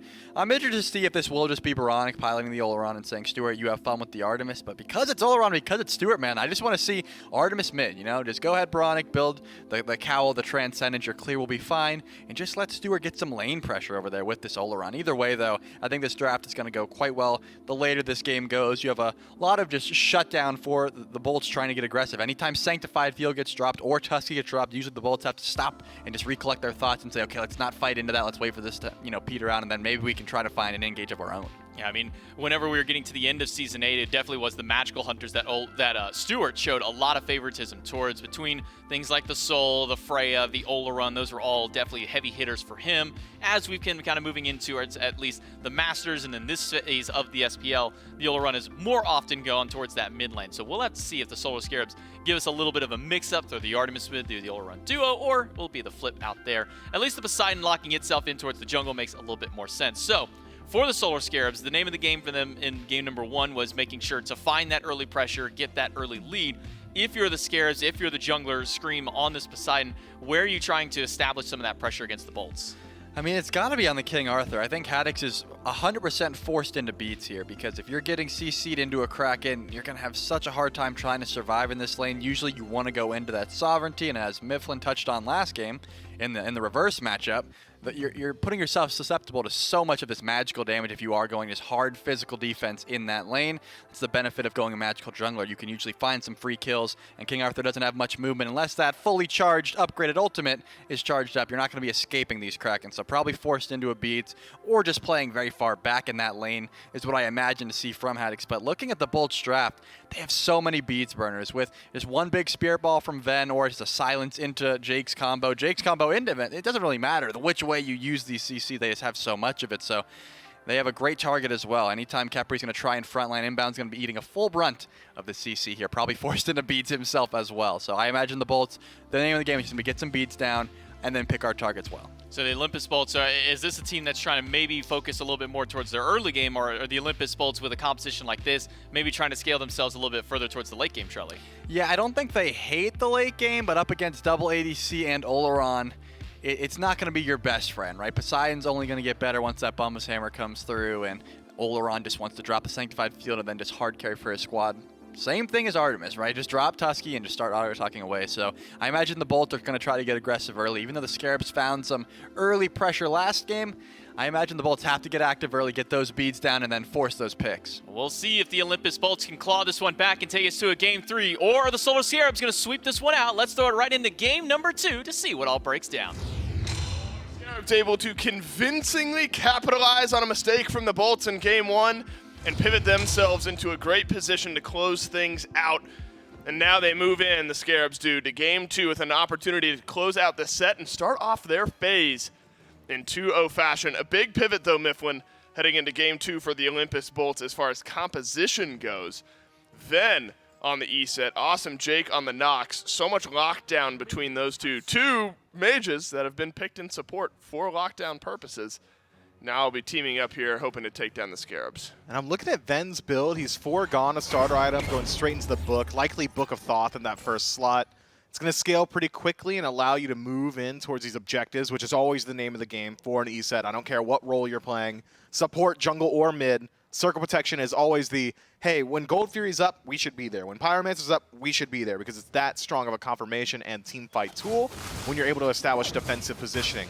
But the curious matchup is Baronic on this Oleron has got similar strengths around objectives. As long as one of these two are there first, either Baronic or Ven, it's just such a strong ultimate to drop down and force your opposition to fight into. Right. Either you're shredding a gold Fury with Sanctified Fields and the Olympus bolts are like, well, I don't want to walk in there. Time's like dilated and stuff. Or maybe it's Ven there first, dropping Circle Protection, and all the Sea Bears have to stay at bay, you know? Like, it just makes it so difficult for either of these teams to fight in, which puts a lot of emphasis on the early game, I think. I know the Dev said the Olympus bolts likely will be the aggressors throughout the early, but I think both teams have got similar opportunities. Well, the bolts may be more active through Lasbro, who's got Mannequin Scepter. Since you want those auto attacks to really proc that extra damage early in this game, he's got Blink. And we know that an Osiris early likes to get active, especially when you have Mannequin Scepter and Blink. So maybe Baronic receives some pressure from Laz in the early moments here of this game. Stuart really impressed me, though, in game number 1. Receives that gank from Scream, turns into a double kill, and never let off the gas. Technically dies to the Titan, I believe, towards the end of game 1. But really put together a fantastic performance. And now another opportunity on a very, very strong pick in this Artemis to make some waves. But has got pretty hard time surviving, right? Like, that's what happened to Barracuda last time was Artemis is an immobile hunter that could get locked down with relative ease. Lasbra, if he's able to rotate over, should be able to make something happen over there. And with a Mannequin Scepter in the first slot, you got to think he's looking to get active early. Well, this is awkward. We are fighting on the opposite side of the lane right now as Inbound is going to get silenced and rooted into place. Shell gets used, but is there enough damage from Barra? A couple more autos is all the bolts needed. But they will come up just short as Inbound stuck around to farm up. And now Stuart taking some damage as well. So this is just good old-fashioned bullying. Yeah, we're advocating for it here in the duo lane. Okay, relax. In the duo lane, Myth, in-game. Yeah, don't bully anywhere. Yeah, anywhere else, no. You're a bad person. Yeah, don't bully anywhere. Unless you're hanging out in duo lane and you can win the health And you trade. see someone like eating glue, you got to let them know that that's gross, that they're gross. Maybe give them a wedgie. Yeah, I'm with you. Right, really what I meant is that Jake and Barra were out trading Inbound and Stewart. Oh, I don't know about any of that. Not what None of that I'm out other of pocket. stuff. Yeah. Yeah, for sure, for sure. Just like your lunch money when I'm done bullying you out of pocket. My point is, Myth, is that Inbound and Stewart had to go back to base. Now say something about it. Well, I mean, Stewart very nearly turns that fight around. Barracuda was fighting inside of the Solar Scarabs minion waves. Stewart was able to toss out that trap barely off the mark. Had that connected with Barracuda, probably would have dropped him down to similar HP that Inbound was at. So that fight was narrowly won. No. And it might just happen again. Is it happening again? This time, though, Inbound doesn't have Shell. And so he'll have to walk away. Though Barracuda is low this time. Level 4. Barra would love to hit level 5 and kind of casually ult back to lane on his way back, and that'll allow him to avoid missing way too much. And so Inbound playing aggressively, to say the least, over in this lane. Doesn't have Scarab's Blessing yet, but hasn't cost him yet either, as Book of Thoth is completed for Ven. So some skilling to be done in the mid as far as stacking items go, of course, for Ven. But Baronic with that ring build will need some time to spool up as well. As a Sanctified Field goes down, Ven stunned, circle protection there as well, hoping to dodge out the Kraken. It's a massive heal, but Venenu has stayed alive, but not long enough. Scream rotates through and grabs first blood, but Baronic now in range of a stun, and stun connects. Lasbra answers back, 1-for-1 trade in mid. There's your Shadow Step Chernobog ultimate combo yet again. Awesome Jake and Barracuda make an appearance in mid to turn around that fight. Then buys a whole lot of time there, baits the Solar Scarabs out of position, but he's forced to walk that way. You're not walking into a Sanctified Field. You don't want to walk towards Scream, so he walks towards the Solar Scarab side of the map, which is unfortunate for the rotation for the Olympus bolts. It's Barracuda TPing into a Shadow that's further towards the Chaos side. Had Ven been allowed to walk just a little bit further towards his own line of scrimmage, he probably would have set up for at least one more kill, but a 1-for-1 trade is much better than the alternative. But with all that said, a double rotation of the duo lane, Jake and Barracuda getting active, allows Inbound and Stewart to get a little bit more farm on the left-hand side. And speaking of Stewart, he should likely be ahead in experience. The kill does not go to Barracuda. Inbound's been forced out of lane twice now. Stewart's been solo farming a little bit more so. Probably about a half-level lead for the Artemis. Inbound is going to need some time to spool up. Still level 4, doesn't have Scarab's Blessing. And so no big commitment from either of the two bolts here in mid, but a very, very small window that the bolts maybe could have capitalized on. But now level 5, Scarab's Blessing absolutely there. Barracuda looks like just lost pretty hefty trade to Stewart and has to head on back to base as well, whereas Stu is not. Though Barracuda with Transcendence now happy to head back. Looks like Awesome Jake Myth may be considering this Chronos Pendant again. Could be an interesting start in back-to-back builds. Not a massive fan of Chronos Pendant on the Nox. I think she really does need some defense because if you're going Chronos Pendant, you're just another mage. Like, that's a standard mage build, meaning that you don't have an initiator. This Nox would be incredibly squishy.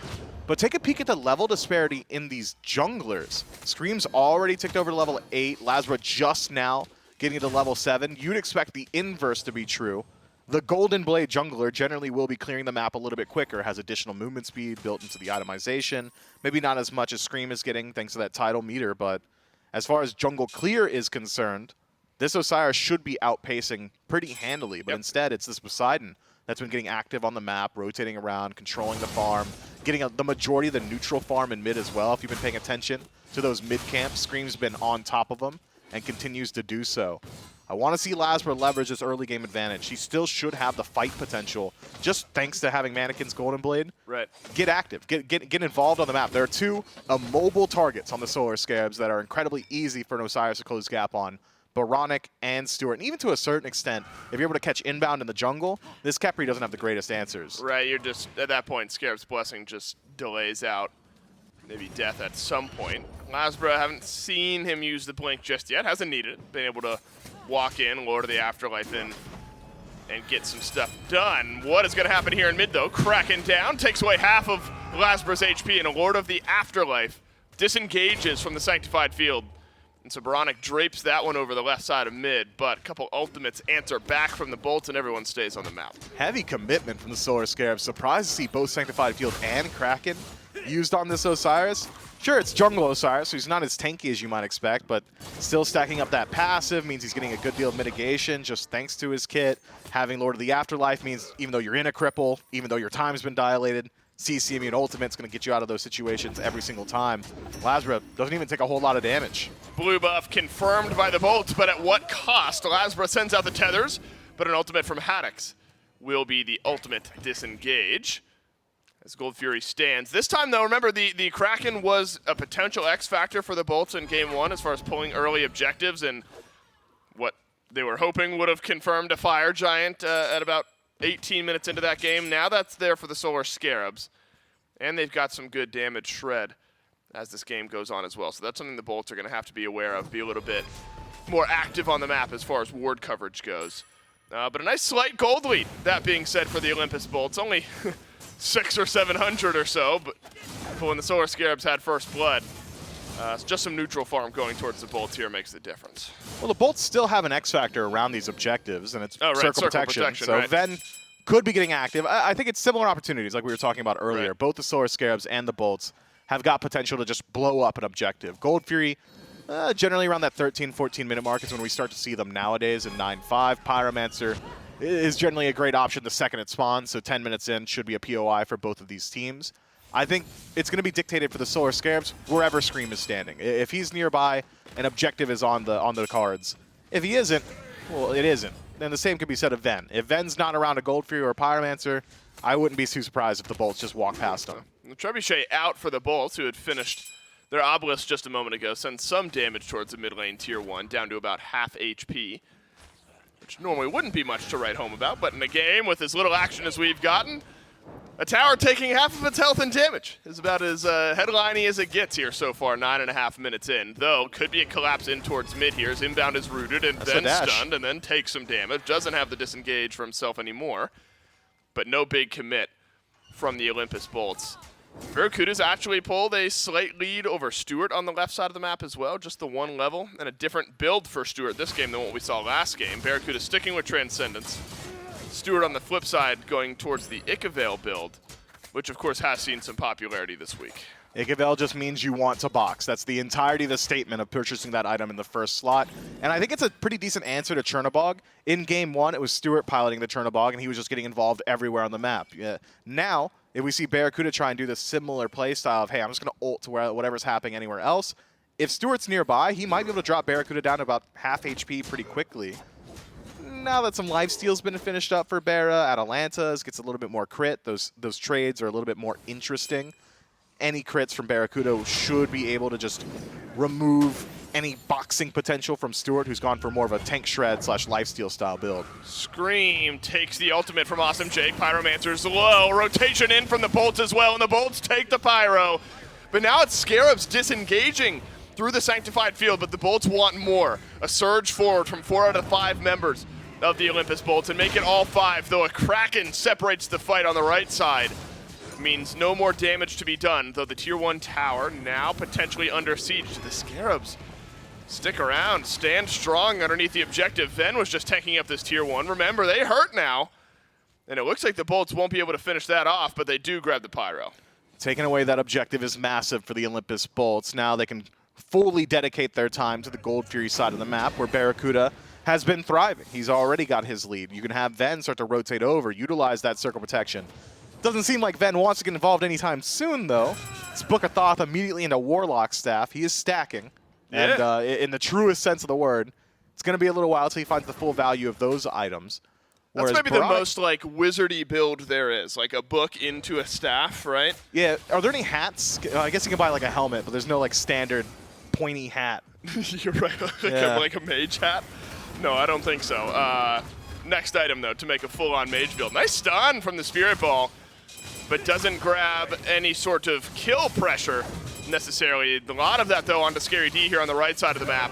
And just a bit more damage should put the Cullen down, and a gank from Lasbra pays off.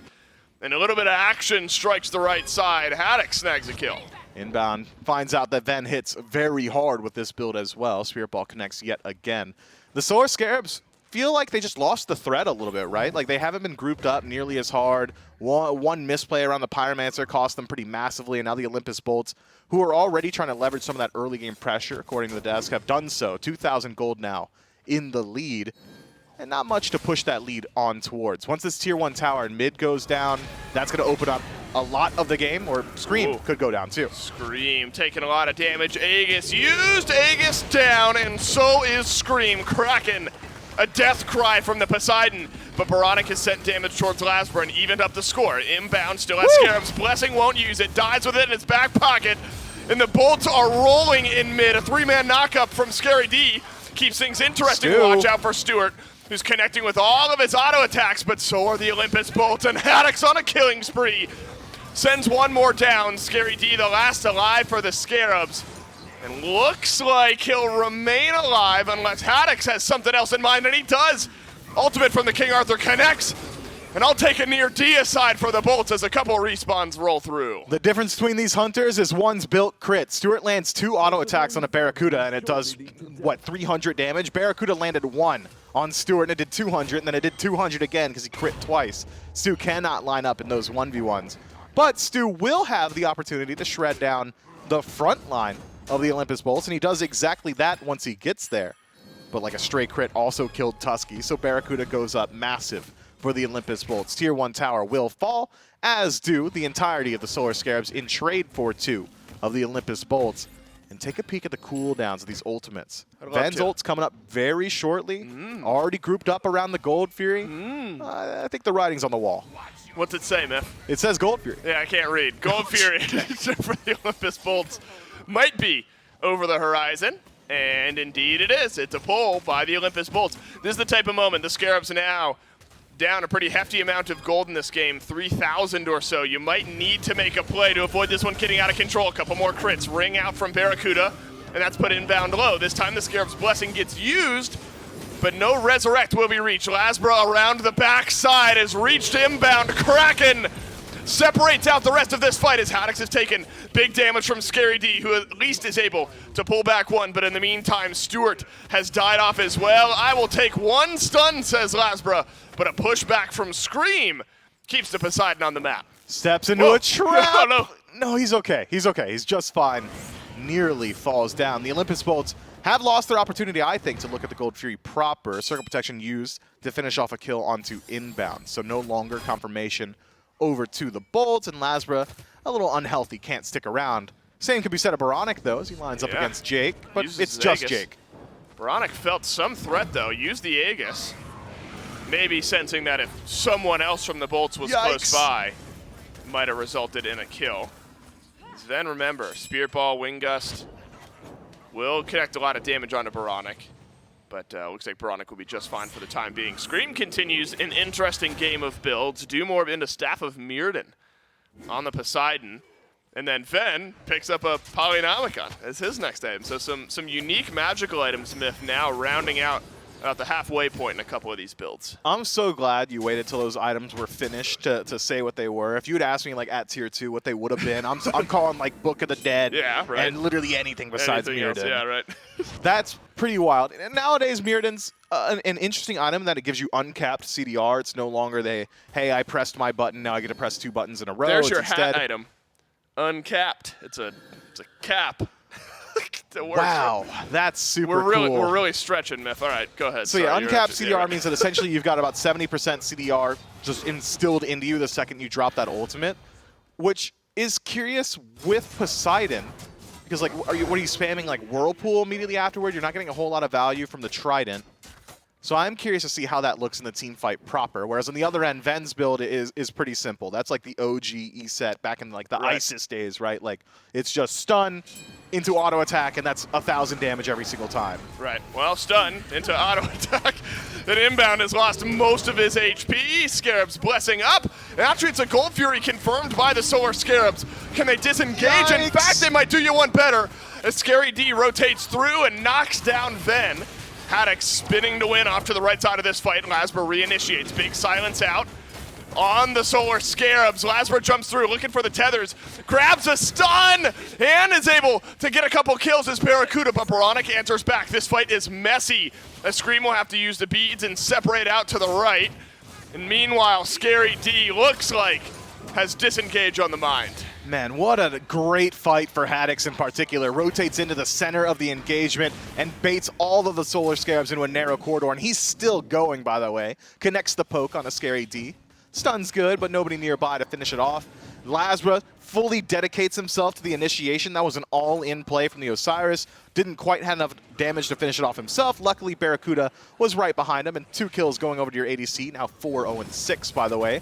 Not a bad look for the Olympus Bolts duo lane, who have established a pretty hefty lead for themselves. The Solar Scarabs still in this match, could even potentially look towards a Hail Mary Fire Giant, reminiscent of what we saw from the Bolts in Game 1, but instead, they want to shut down Haddox while he's still here.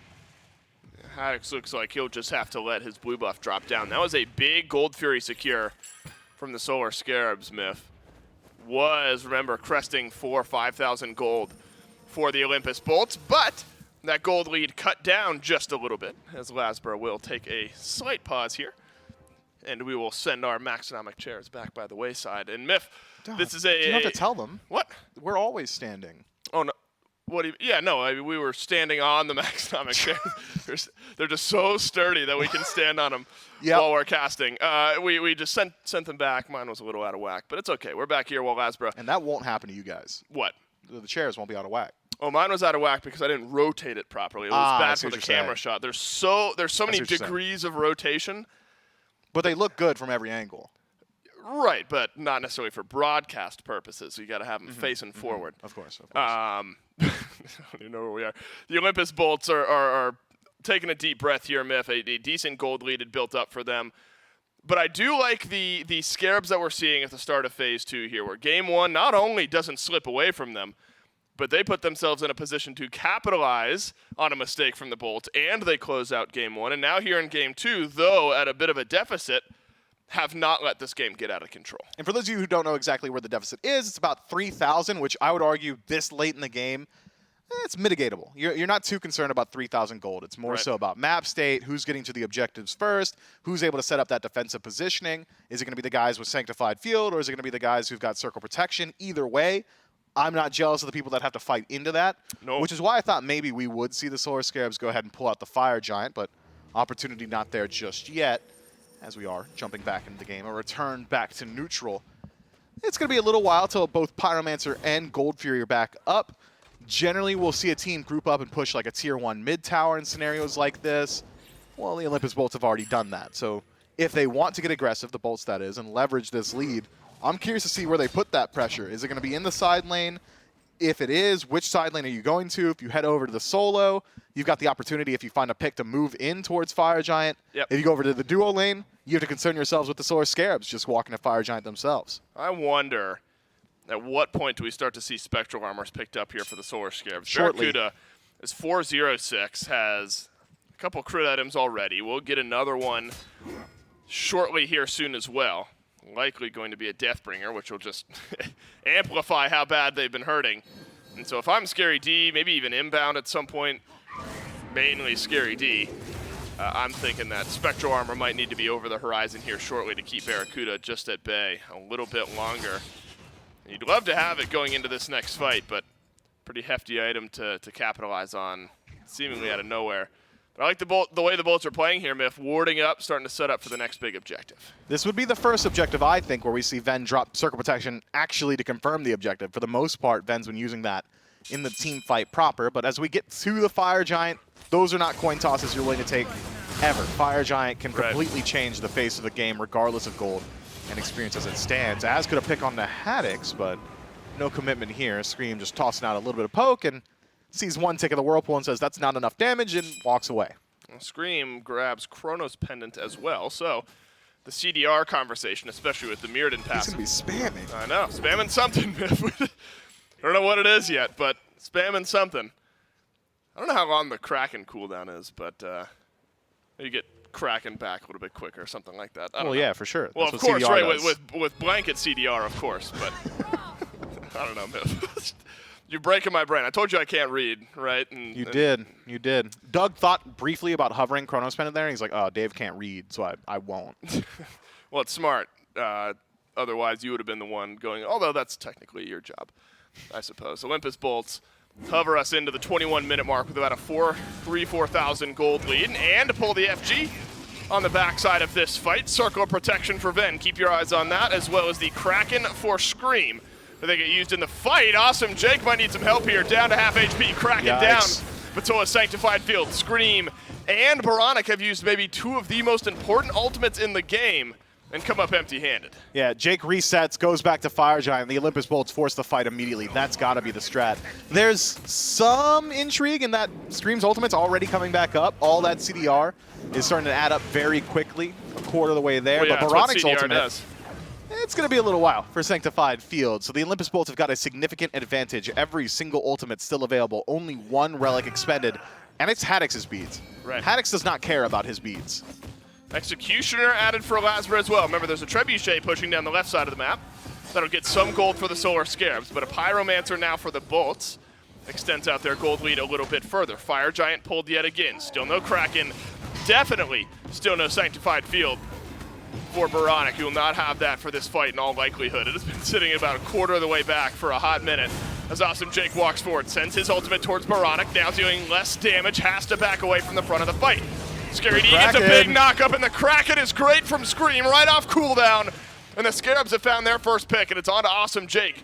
Hoping to chase down Lasbra, though, are the rest of the Solar Scarabs. Scream zooms forward. Haddix and Ven both low. Fire Giant not confirmed. Could be here for the Scarabs. Lasbra TKO'd, has to go back to base. Ven still at 50%, could stick around, but it's going to be dangerous. Haddix teleports through. It's a misabduct by inbound. Big crits from Barracuda. 406, and has the Envenom Deathbringer finished off as well. Keep your eyes on the Chernobog on the back line of some of these fights. The one-man advantage, not enough for the Scarabs to consider pulling out the FG, and it looks like both teams just happy with a reset. So teleport held on to by Scary D, still a Trebuchet, yep, walking down the left side of this map.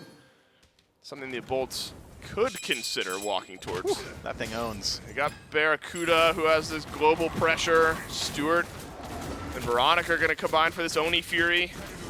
And it's not an immediate FG pull by the Bolts. This will be a free Oni for the Solar Scarabs. But the second it goes down, the Olympus Bolts will know about it, and they've already grouped up around the Fire Giant. No global presence from Stewart or Baronic, who both go back to base. If the Olympus Bolts have a good idea of this, they might be able to just pull the objective or even force a fight onto inbound.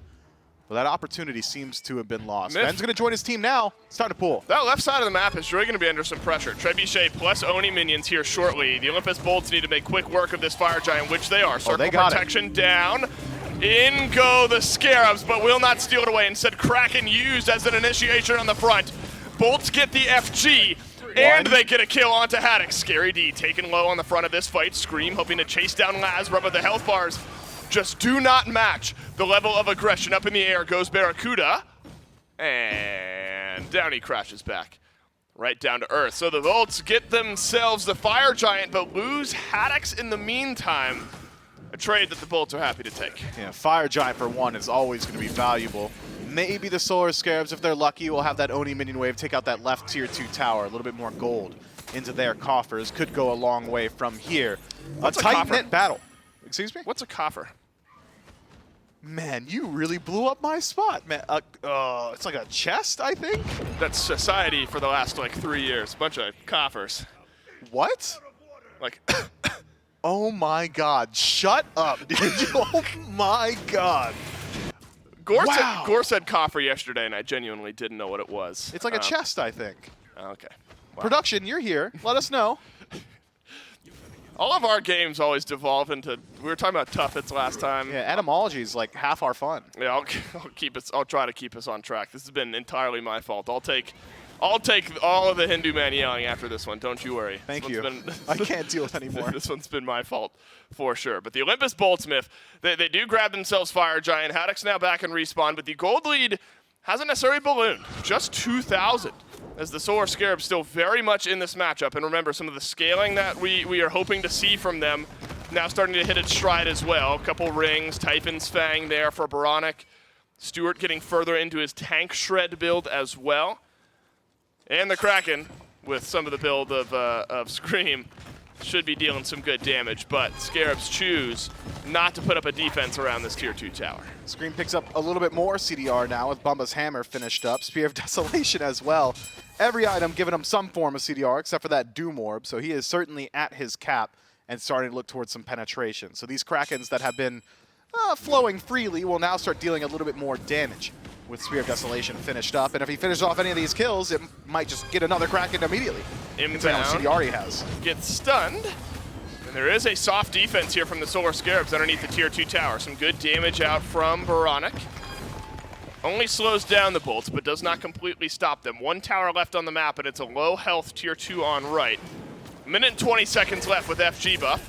Some gold to be spent by the bolts for sure. Wonder if we see, oh no, excuse me, there's a tier 1 on right as well. So I was wondering if we would maybe see a Phoenix push, but if the bolts are able to go back, spend some gold, push down these 2 towers, and set up for Fire Giant, could be a hefty swing in gold here for the bolts. 27 minutes in, gold's not that massive a lead, only at around 4,000. So a tier 1 plus tier 2 would bump us to around 6,000 to 7,000, assuming the Olympus Bolts can find some kills on the way.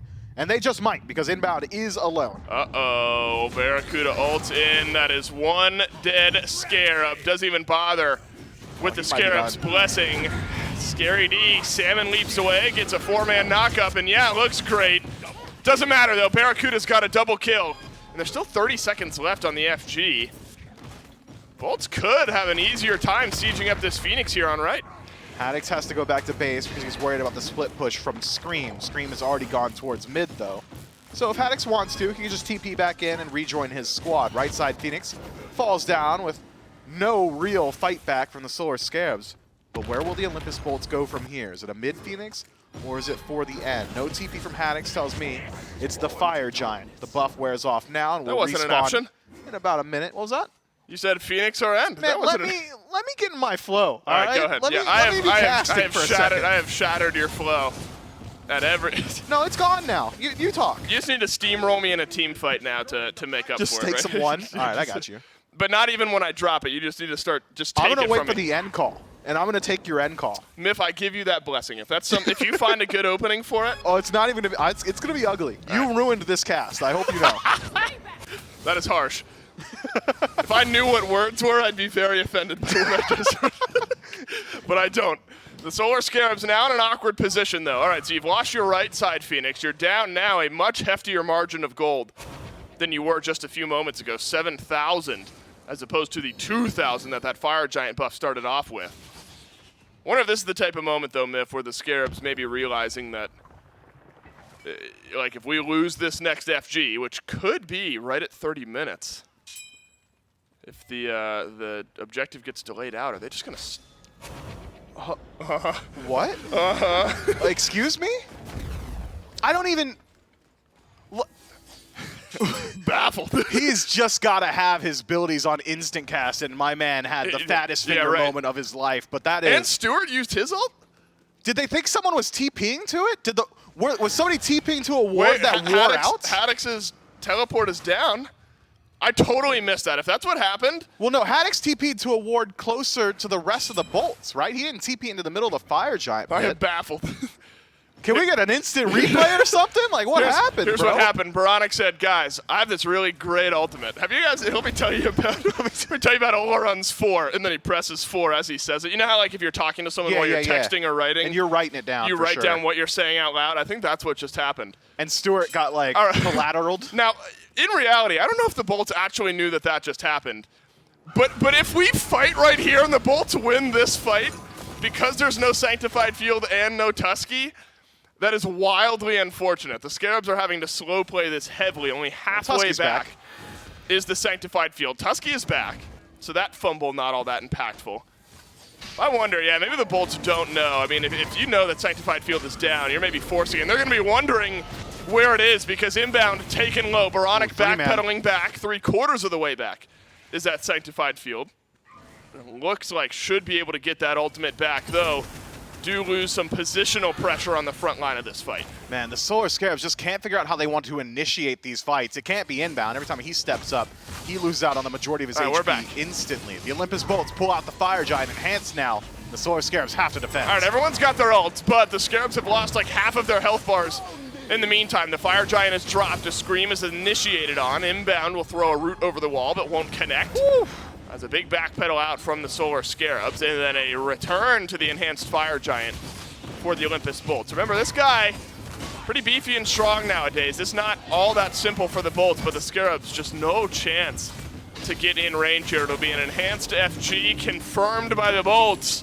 And now eyes on the end and an eyes on a game 3. Just no initiation from the Solar Scarabs again. The Olympus Bolts allowed to essentially just toss out their abilities on cooldown. Then's like Spirit Ball, Spirit Ball, Spirit Ball, and there's never an answer from the Solar Scarabs. Maybe inbound needs to find an abduct on a priority target, but that's going to be so difficult with Lazra standing in front of him. That's going to be so difficult with Jake playing as frontline as he has been, and he has not found those opportunities.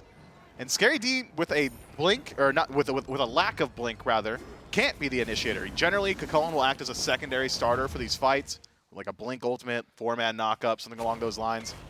That doesn't work. He's got teleport and beats. He's survivable for sure. He's going to be in all the team fights. He might even be in the team fight twice. Go back to base, teleport back in. But he's not starting them. It doesn't seem to be. Though there was no fight, I don't know how impactful the couple of ultimates being down ended up being there for the Scarabs. Definitely lost some positional pressure, some fight pressure, but Bolts are pretty far ahead of that engagement anyway. Inbound, see ya. Ultimate not used, and the Scarab takes a crumble for the 5th time this game. So now I was going to say the task a little bit easier, but Khepri hadn't necessarily been a giant roadblock for the Bolts yet this game. He's been a non-factor. The Olympus Bolts now shred down the mid lane. Phoenix with enhanced Fire Giant at their backs. You got to make a stand somewhere if you're the Scarabs. Where will it be? Maybe under the Titan, as we saw how long it can take to whittle down that objective last game. But it looks like methodical here from the Bolts. It's only 15 seconds left in this great grayscale for inbound, so he might be back up for this base defense, but not for his Phoenix defense. All 3 birds gone now. I mean, if the Bolts can force the pressure, inbound's not going to get a chance to fight here in this game. Haddock's tanky enough to stay on the map as the Titan takes some damage from the last crumbling of waves from the left side. Stewart stunned, but not taken down. The Kraken is big from Scream, but not big enough. As the Sanctified Field goes over from Baronic as well. Titan worked on, and the Bolts. Olympus Bolts take the dub over the Solar Scarabs, pushing us to a Game 3 situation. Not once was this match in question. The Olympus Bolts, once they establish a lead, hold on to it. What happened? I told you I was going to take the end call. You steamrolled me. Yeah, but that wasn't even an end call. You took it like as the Well, as you the never game know was how over. those Titans are going to go down, man. Sometimes it takes a while. Right. Yeah. You don't want to be doing all the work. You gotta do it right when the game ends. Mifflin is right, though. The Bolts run over the Scarabs here in game 2. This one a little bit longer, 10 or so minutes longer. But the result here for the Bolts, the gap was a little bit closer. Even after that first FG, it was about 2 or so thousand gold. The Scarabs very much in the game, but lost so much just passive gold on the map that the Bolts never had to look back. And an enhanced Fire Giant, effectively for free, ends this game. Bolts win game 2 and send us to a game 3, which is coming up next.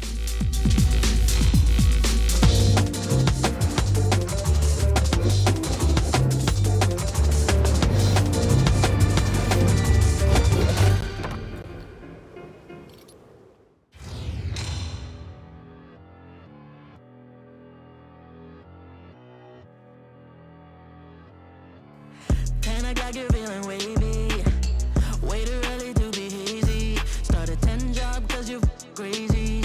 Yeah, you back in the game and you don't feel ashamed. Always want me at your party, like me next to a Bacardi.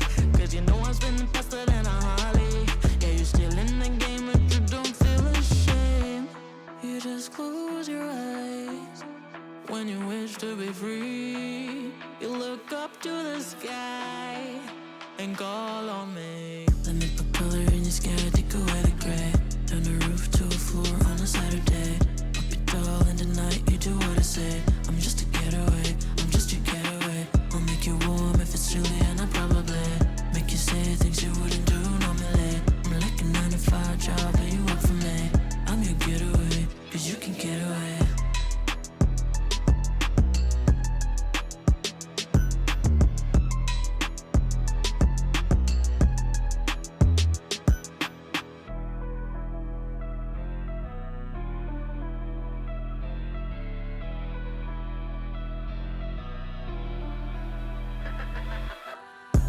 I got no perception.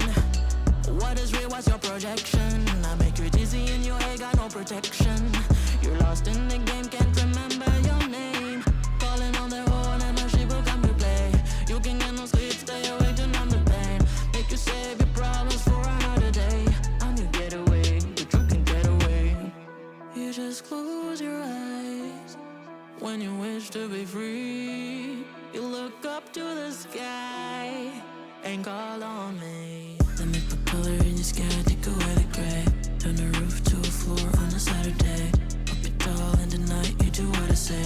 I'm just a getaway, I'm just your getaway. I'll make you warm if it's chilly and I probably make you say things you wouldn't do normally. I'm like a 9 to 5 job, but you work for me. I'm your getaway, cause you can get away.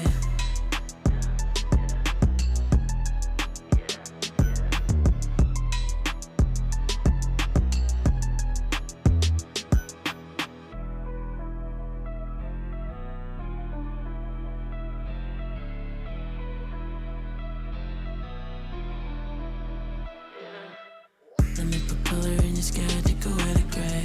Turn the roof to a floor on a Saturday. Up your doll and tonight you do what I say. I'm just a getaway, I'm just your getaway. I'll make you warm if it's chilly and I probably make you say things you wouldn't do normally. I'm like a 9 to 5 job, but you work for me. I'm your getaway, cause you can get away.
free games with Prime in June. Battle Man and Beast for survival set in the Himalayas in the open-world action-adventure shooter Far Cry 4. Then, adventure to the high seas as Pirate Guybrush Threepwood in the point-and-click adventure Escape from Monkey Island. Join the WRC Championship to win the most challenging motor racing competition in the world. Build yourself a cat cafe of your dreams in the sim game Calico. Journey with the astrologaster who uses the stars to cure the sick in 1592 London. Then follow Alice on a musical adventure in Across the Grooves. With Amazon Prime, you also get free shipping, videos, music, groceries, and more. Play your favorite games straight from the cloud on Amazon Luna. Go to gaming.amazon.com for all these free games and more. Go where the games take you. Keep a straight face coming back to this, but Charlie made a stupid joke. Maybe we'll talk about on that later. But if any of those games caught your eye, then I've got great news for you, because Prime Gaming is the title sponsor of Season 9. And if you have Prime Gaming, you can pick up any of those games that you saw for free. Or if there's any other cool stuff, some exclusive content and games you're already playing, then you can pick that up as well. If you don't have a Prime membership, well, what are you waiting for? You get free 2-day shipping on everything that you were already going to buy. I actually just used my Prime membership a few days ago to go ahead and buy myself a new set of yarn, because I'm having some fun knitting some scarves, and hey, I get all that stuff within 2 days. I don't even have to go and worry about seeing if it's in stock somewhere else. So make sure to use your Prime membership and then link that up to get yourself some Prime Gaming. Thank you so much once more to Prime Gaming for being the sponsor here in Season 9 of the SPL. The Bolts down but not out, able to claw back game number 2, take that one. And now, Charlie, we push up into a game number 3. And I think a lot of what Dave and Mifflin were kind of alluding to and highlighting a lot during that game was just the lack of initiation by the Scarabs to really get these fights started. Yeah, it just seemed like their comp didn't have a really good go button, as Inbound was trying to frontline on this Kepri, couldn't really just abduct in because the carries were just shredding through him. Scarab D, I think, had a great game on the Colin, but the Salmon leap into a large knockup is really all we really saw. Even with a knockup into a huge Kraken, it just wasn't enough to turn the tides of this fight. The Olympus Bolt on the back of Barracuda, who is just massive in his lane, just popped off. I think was about 6-0 by the end of that one, doing top damage at the end as well. This Chernobog just way too powerful there. This Chernobog putting in a lot of work, and that's why I've been seeing so much priority of this pick, grabbing that one in if your first pick or if your second pick. And maybe we see why the Bolts ended up grabbing that one first out for Barracuda. A 10 KDA, 28,000 damage to close this one out. Barracuda putting in a lot of work on this god throughout the game. Not to also mention that, Awesome Jake putting in some work on this Nox, a signature pick of his in Season 9, and one that he's got over a 90% win rate on going into this week. That's too much. I mean, at this point, you gotta ban that away, right? It's just that those numbers don't lie. When you see a stat stick like 90%, you gotta say, hey, maybe we aren't the ones that are gonna be taking this, the win rate, making it even worse. Just ban it away. Don't have to deal with all of the sustain, all the lockdown that this pick does provide. Obviously, the 0-1 is not what you want to look at on that stat line. That's the 12 assists, because that was how much Jake was able to set up on this pick. Full CDR, even more so with that Chronos Pendant start. Make sure that you're able to consistently hit those abilities and just always have some peel up for your team as well as setup. Much easier to set up the Bolts draft on the, obviously the Solar Scarabs didn't have too much. It was hard to find some initiation, whereas the Bolts just, a Spirit Ball from Ven could have been the go button, or just anything from Jake's kit also could have been the go button. And we saw there could have maybe been a fight back around that enhanced Fire Giant from the Solar Scarabs, but then it seemed that Lazaro was able to spook the members of the Solar Scarabs into baiting Tusky out from Stewart, and then also getting that Sanctified Field out of Baronic, and then from that point, there's no ultimates ready for the next team fights. The left side Phoenix falls down after the enhanced Fire Giants over for the Olympus Bolts, and then Inbound ends up dying over on the left side Phoenix on some kind of defense where we're not really sure exactly why he was standing there. And from that, the Olympus Bolts are able to close out, take game number 2, and now take us into game number 3 between these two teams. The Solar Scarabs have got to make a couple of change-ups potentially, at least in this game more than anything, finding some extra, more consistent initiation, maybe somebody to go alongside Scary D to try and get these fights started. Yeah, we got to talk to Ven before, before this game started in the interview, and it was something along the lines of, even if Bear is sick, he's still going to be playing up to this standard, and that's what I'm saying. He was like, he didn't hard carry. It wasn't like it was just Bear doing things that game, but he was free casting that game. He looked insane, so even though he's home sick, he's still able to pull out these plays. I think banning away the Chernobog could definitely be a way to look at this draft, and or that Nox.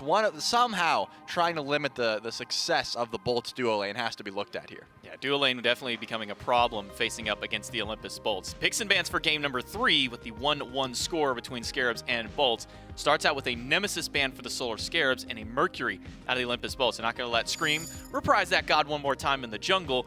But in the same light, Solar Scarabs are not going to give that Osiris over to Lazra. Maybe just a little too potent on that jungle pick. Yeah, a little bit too just annoying. I think the Tether, one of the most slept-on abilities in the game. Not just the slow, the fact that you're always doing less damage and Osiris is taking less damage. The mitigations come into play as well. Just an annoying backliner, and the fact that it's being played in the jungle means he gets to spread that influence throughout the entirety of the map. So I think banning away Nemesis and Osiris going to be a smart bet here for the Scarabs. And they still have a few more options to try and take away. The Bolts, though, are going to ban away the Chernobog themselves. They are not in that first pick position, so they're going to have to take that away. They don't want to deal with that global presence. So we are going to have to see a new Hunter come out into the battleground for the 2 ADC players of these teams. ESET going to be the next ban by the Solar Scarabs, and now that opens up the door for potentially a Nox first pick. If we're looking at these, it's something that Inbound found success on in game number 1, something that Jake found success in game number 2, and with a Jing Wei ban by the Bolts, I wouldn't be surprised entirely if the Solar Scarabs wanted to take that pick away from Jake. And it looks like they just want to grab the Uller here, something that's been taking a few bans as well. Very high ban rate, this Uller right now. So we'll have to see if it's going to go into the mid lane or the duo lane, or even the solo lane at this point. There's really nowhere that Uller can't be played at this moment just because his build path is so strong and he gets so much pressure. I think probably going to Stewart because I know that Baronic has a lot of hunters in the God pool, but the Uller, for me, seems more like the Stewart pick. But holding on to that ambiguity, letting it be a little bit of a flex pick, probably the best option right now. So the Scarabs have their first pick. Now the Bolts get to answer back that Nox, notably still available, and J-Mac, I don't see a reason why they shouldn't pick it. I mean, I didn't see a reason why the Scarabs shouldn't pick it, and now that it's the Bolts' chance, this is their one moment to take it away, because then the Scarabs will have their opportunity to grab it in the second slot, and getting Uller and Nox, that's already a lot of combo potential and just complete CC in that duo lane. Khepri also notably still available, Yamoja, so even if one of these two teams does go towards the Nox, still a couple of very potent Guardians to be able to grab them up. Even Fafnir, who's been able to rise up the ranks. The Olympus Bolts will not go towards the Nox, at least maybe not for Jake. Yamoja going to be the lock-in for the Olympus Bolts support player. And then a Daji in response, something to maybe answer to the lack of CC immunity, at least out of this Uller coming from the Scarabs. Yeah, that's going to be an interesting one because the Solar Scarabs still have a lot of ways to deal with this Daji's Powwow, just in the fact that they have so many different options available to lock in here. I mean, the Geb notably is something that doesn't really care too much about the Daji Powwow. We've seen, yesterday, to take anything from the Leviathan set rather. When you see that Daji locked in, Oleron is actually pretty solid. You just drop the Sanctified Fields. The Powwow is going to be largely mitigated. You don't even have to beat that first pull because everything's going to be in slow motion. You don't have a great answer back. So Solar Scarabs have some time to think about this if they want to go towards that Oleron, if they want to try and get their support there as well. The Khepri, also going to be a pretty decent option, but given the fact that Yamoja was already grabbed and Inbound was having some trouble frontlining, being locked down as that Khepri, Yamoja's one, the rivers go up, Khepri gets stuck, and also could be getting pulled in by the Daji. Potentially so. A couple of options for the Scarabs still as they're taking a little bit of their bank time to decide on what they want to go up against, something to deal with both the Daji and the Yamoja. The remainder of what the Bolts draft can still go through. Plenty of options on the table. Notably, Baron Samedi's still up if you want to go for a solo lane pick. That god's been seeing a lot of priority amongst them. But the Scarabs are going to go back to one of Inbound's tried and true gods, the Sylvanas, and Baronic going to go back on the Hu Huang that had found them success in game 1. That's an interesting one. I mean, it is going to give, if Inbound is on point with these pulls, he has CC immunity in the Wrath of Terra, so should be pretty safe from the Daji pull for the start of this game, but still will be susceptible to the River's Rebuke. Still probably going to have to go into that Phantom Shell just to make sure that he is always safe trying to be the frontliner on this squad. Scary D, though, still does have that Kakolan pick available unless it gets banned away here by the Bolts, because Bologna was the answer for Haddix in that lane. Starting to stick to those auto attackers more. We saw the Erlang Shen. Game number 1 didn't work out too well, but the Bologna is going to be the option. And the Bolts are going to ban away Kali here, so notably that Kakolan is still available, but focusing more on Scream's God pool right now. Yeah, Scream is in the past been one of the frontliners, or the front runners, I should say, for the Solar Scarabs to find success. Had top kill participation in the league for his team. There's a reason he was always known as I think it's like Mr. 80% or something like that was the stat line that came from there. And then an Artemis ban by the Solar Scarabs. So maybe this Uller is, in fact, well, no, that the Yuwong locked in, this Uller should be going over to Stewart. Though I can't dismiss the fact that we have seen Uller find his way over into the solo lane a few times.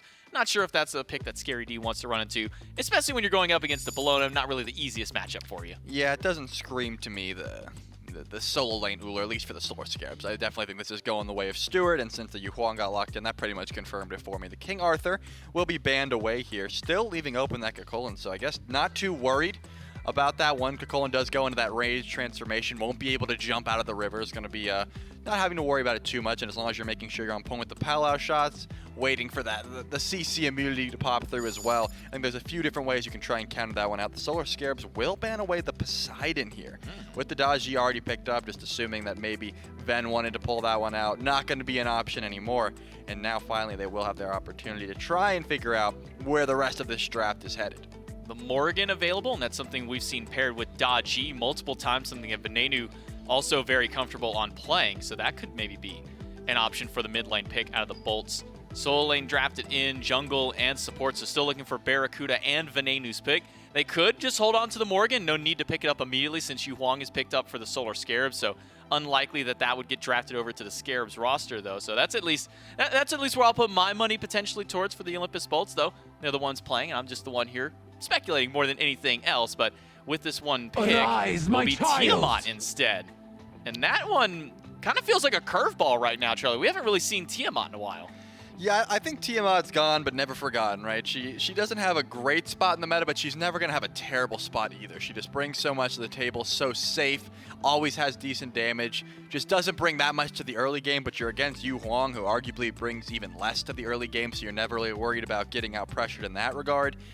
And you're just going to have some safe, comfortable damage. So I think Tiamat always a decent pick just to lean into if you want to have no bad matchups. But Shiva, not even hovered, just instantly locked in. A character that has fallen out of the meta so hard. Once everyone got more HP, and the Kalina as well. So, I mean, both of these picks are interchangeable, right? The Kalina could be in the solo, or the Shiva could be in the solo. But more often than not, we've seen the Shiva in the jungle just because of how it used to be played last patch. But now that, I mean, since 9.5, we have not seen the Shiva at all because everyone's tankier. Shiva doesn't have as much damage, more so just displacement and healing.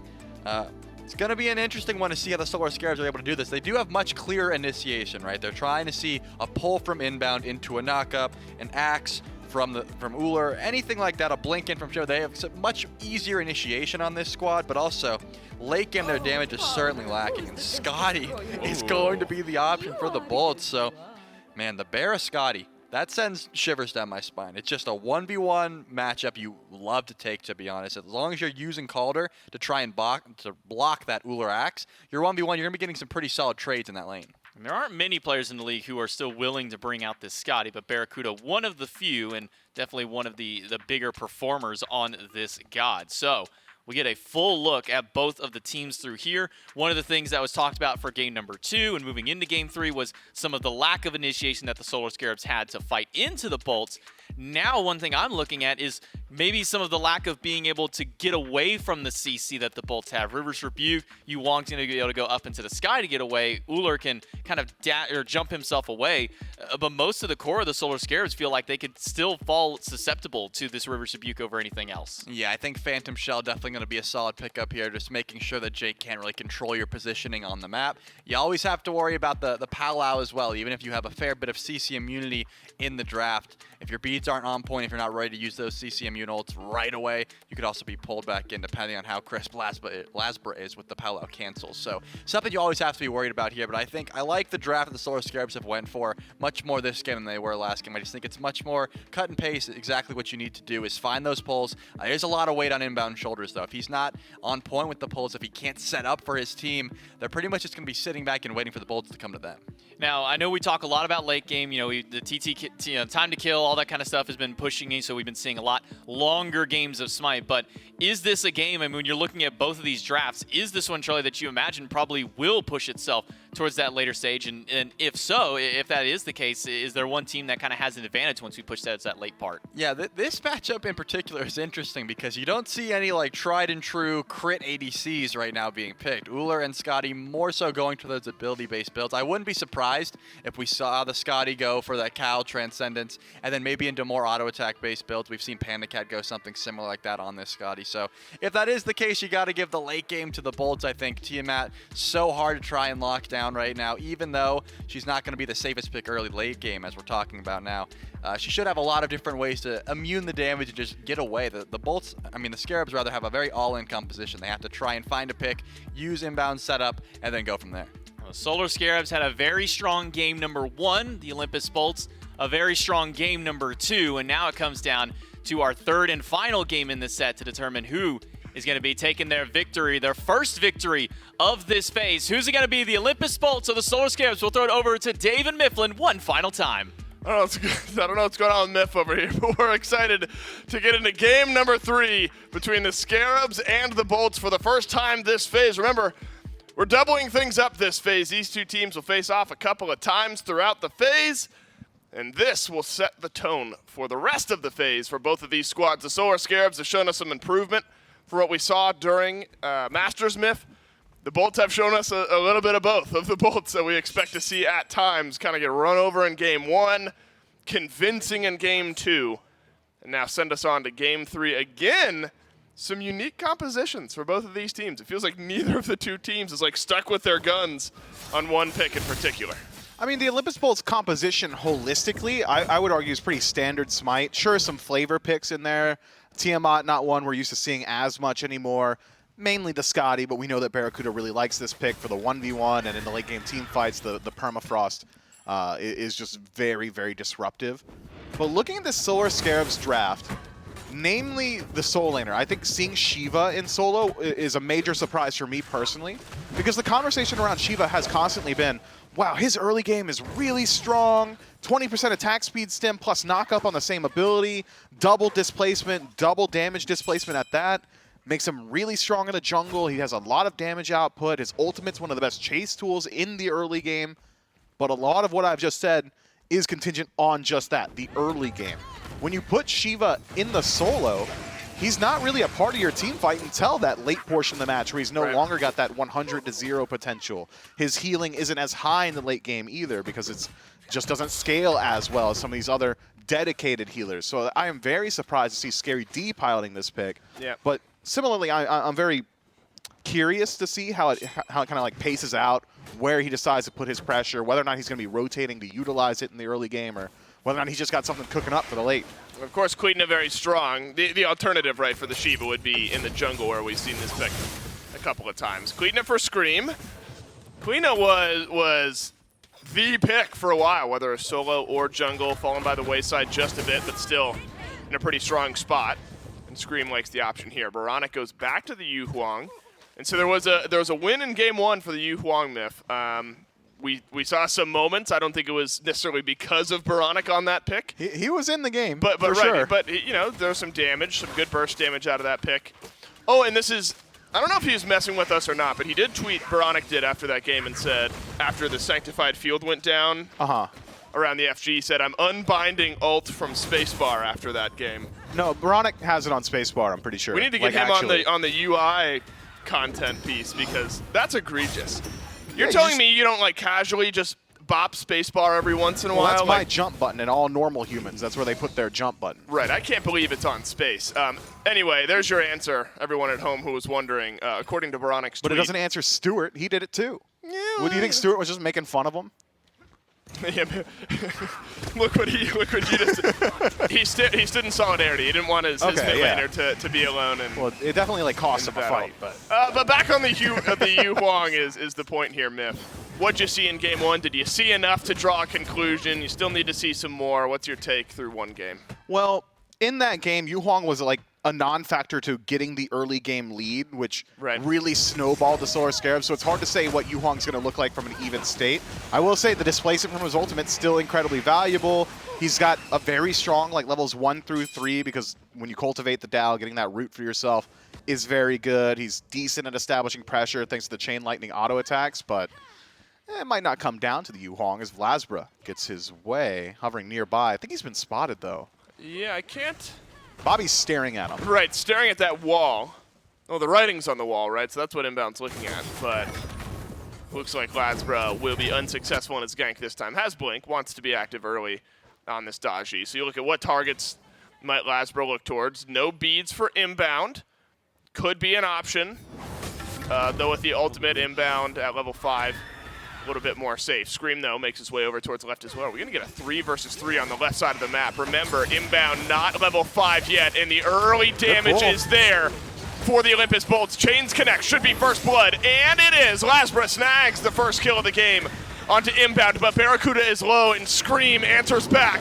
But Stewart at full HP misses the axe on a nice dodge from Vlasbra. A little bit more damage from Awesome Jake will even up the kills, but does not have the legs, and the Solar Scarabs come out big and win the 3v3. Man, Scream's movement is just so good. He knows exactly where he needs to stand. He knows exactly what his limits are, and he's able to play that team fight just perfectly. Applies the double silence, finds all the damage that he needs to, plays inside the enemy wave so he doesn't miss his auto attacks. He's just proccing Golden Blade on the opposition. Just clean plays from the Solar Scarabs jungler.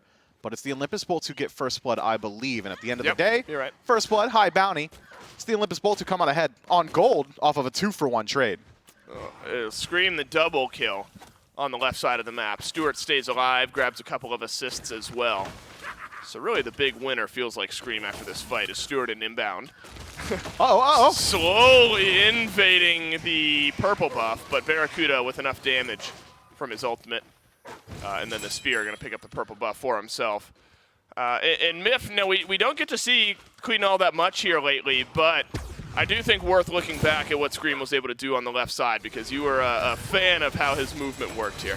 Just look at him. He places the ultimate so Barracuda can't backstep, forces the Scotty forward. Afterward, I mean, he's essentially got carte blanche in that nobody's looking at him. Triple silence. And then right here, the decision-making to path this direction away from his team forces Stewart to jump forward, which you'd think would be a poor call, but it isn't. Well, it's happening again in the meantime as Vlasbra again finds an opening kill onto Inbound.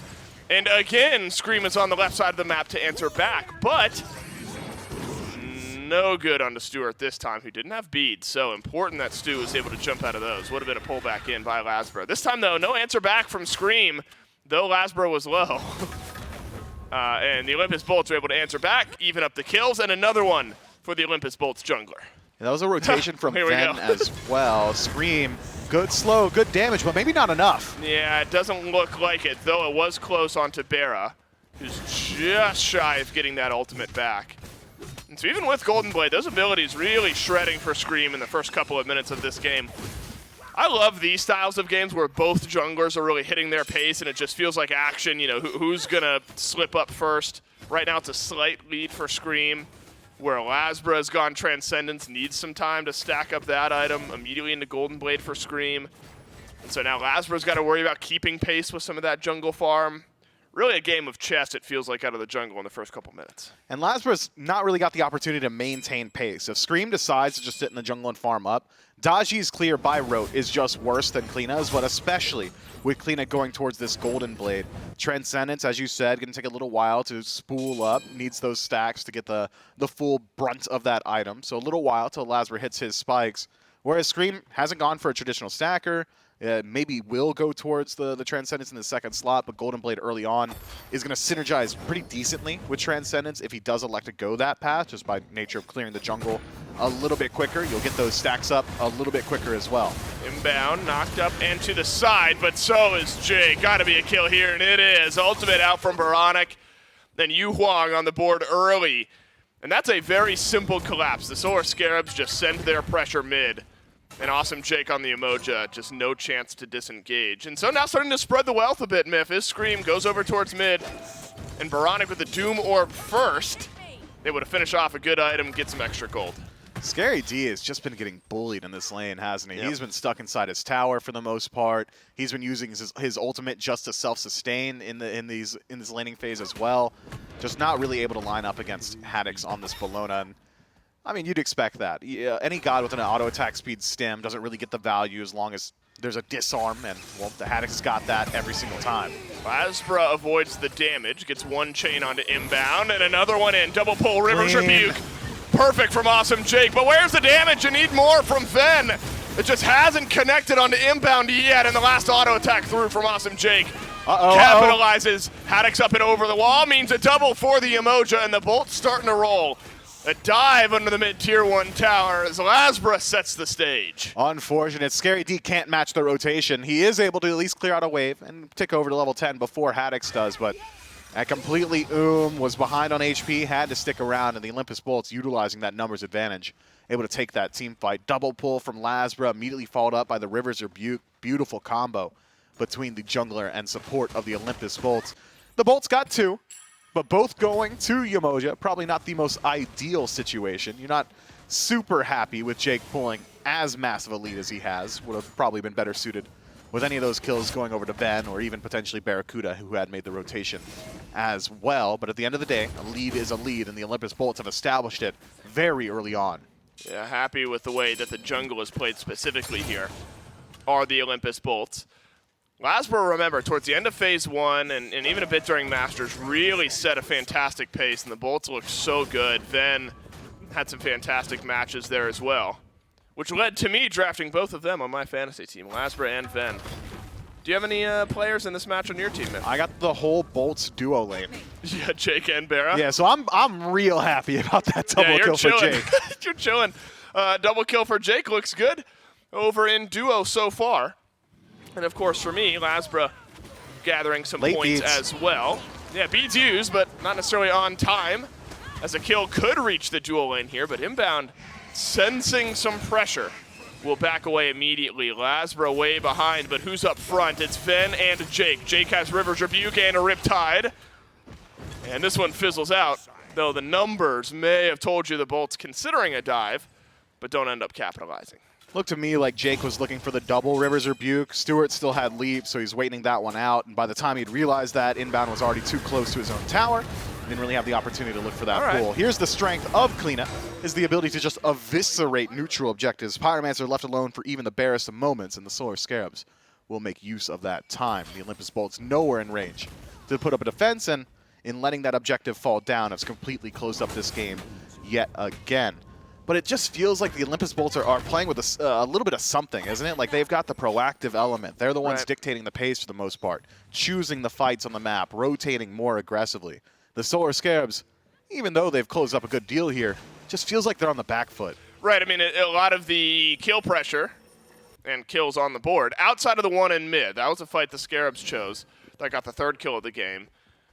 The other 2 were an answer from Scream to a gank from Lasbra, though again, that paid off, a 2-for-1 trade earlier on for the Solar Scarabs. A lot of it has been Laz, and Laz now again over towards right, just assisting his soul laner and picking up the blue buff. So Scary D had a slight XP lead just a moment ago, but things like that will help close that gap up. Solar Scarabs grabbed Pyro a moment ago, sent an auto attack towards Gold Fury. I would have been very surprised with a pull there. And the Scarabs agree and will end up backing themselves away. Some important items rolling up now for Stewart as well. Fully stacked on the Transcendence into the Jotun's Wrath. As on the flip side, Myth, Barracuda sticking with Transcendence, yes, but opting for a bow item after that, so not necessarily full ability based for the Scotty. And it's so hard to figure out which bow these guys are going to go for, right? Could be the Icavale, likely not. Could be the Atalantis if he wants to go a little bit more so towards crit, find some lifesteal as well. Silver Branch, a very popular option for penetration early on, so we'll have to check back in with Barracuda as he gets a little bit more gold for himself. I'm keeping my eyes on the relic selections, though. Lasbra and Scream both ticking over to level 12, so Beads now available to this Daji. Scream could pick up Blink if he so chooses on his back to match and find some parity up against this jungle matchup, but it's not going to come down to it if this team fight is any dictator. That's a good Rivers Rebuke, except Piranha can go up and over, and Scream can go into the wall. The only person who can escape is the one who might die, and it's inbound.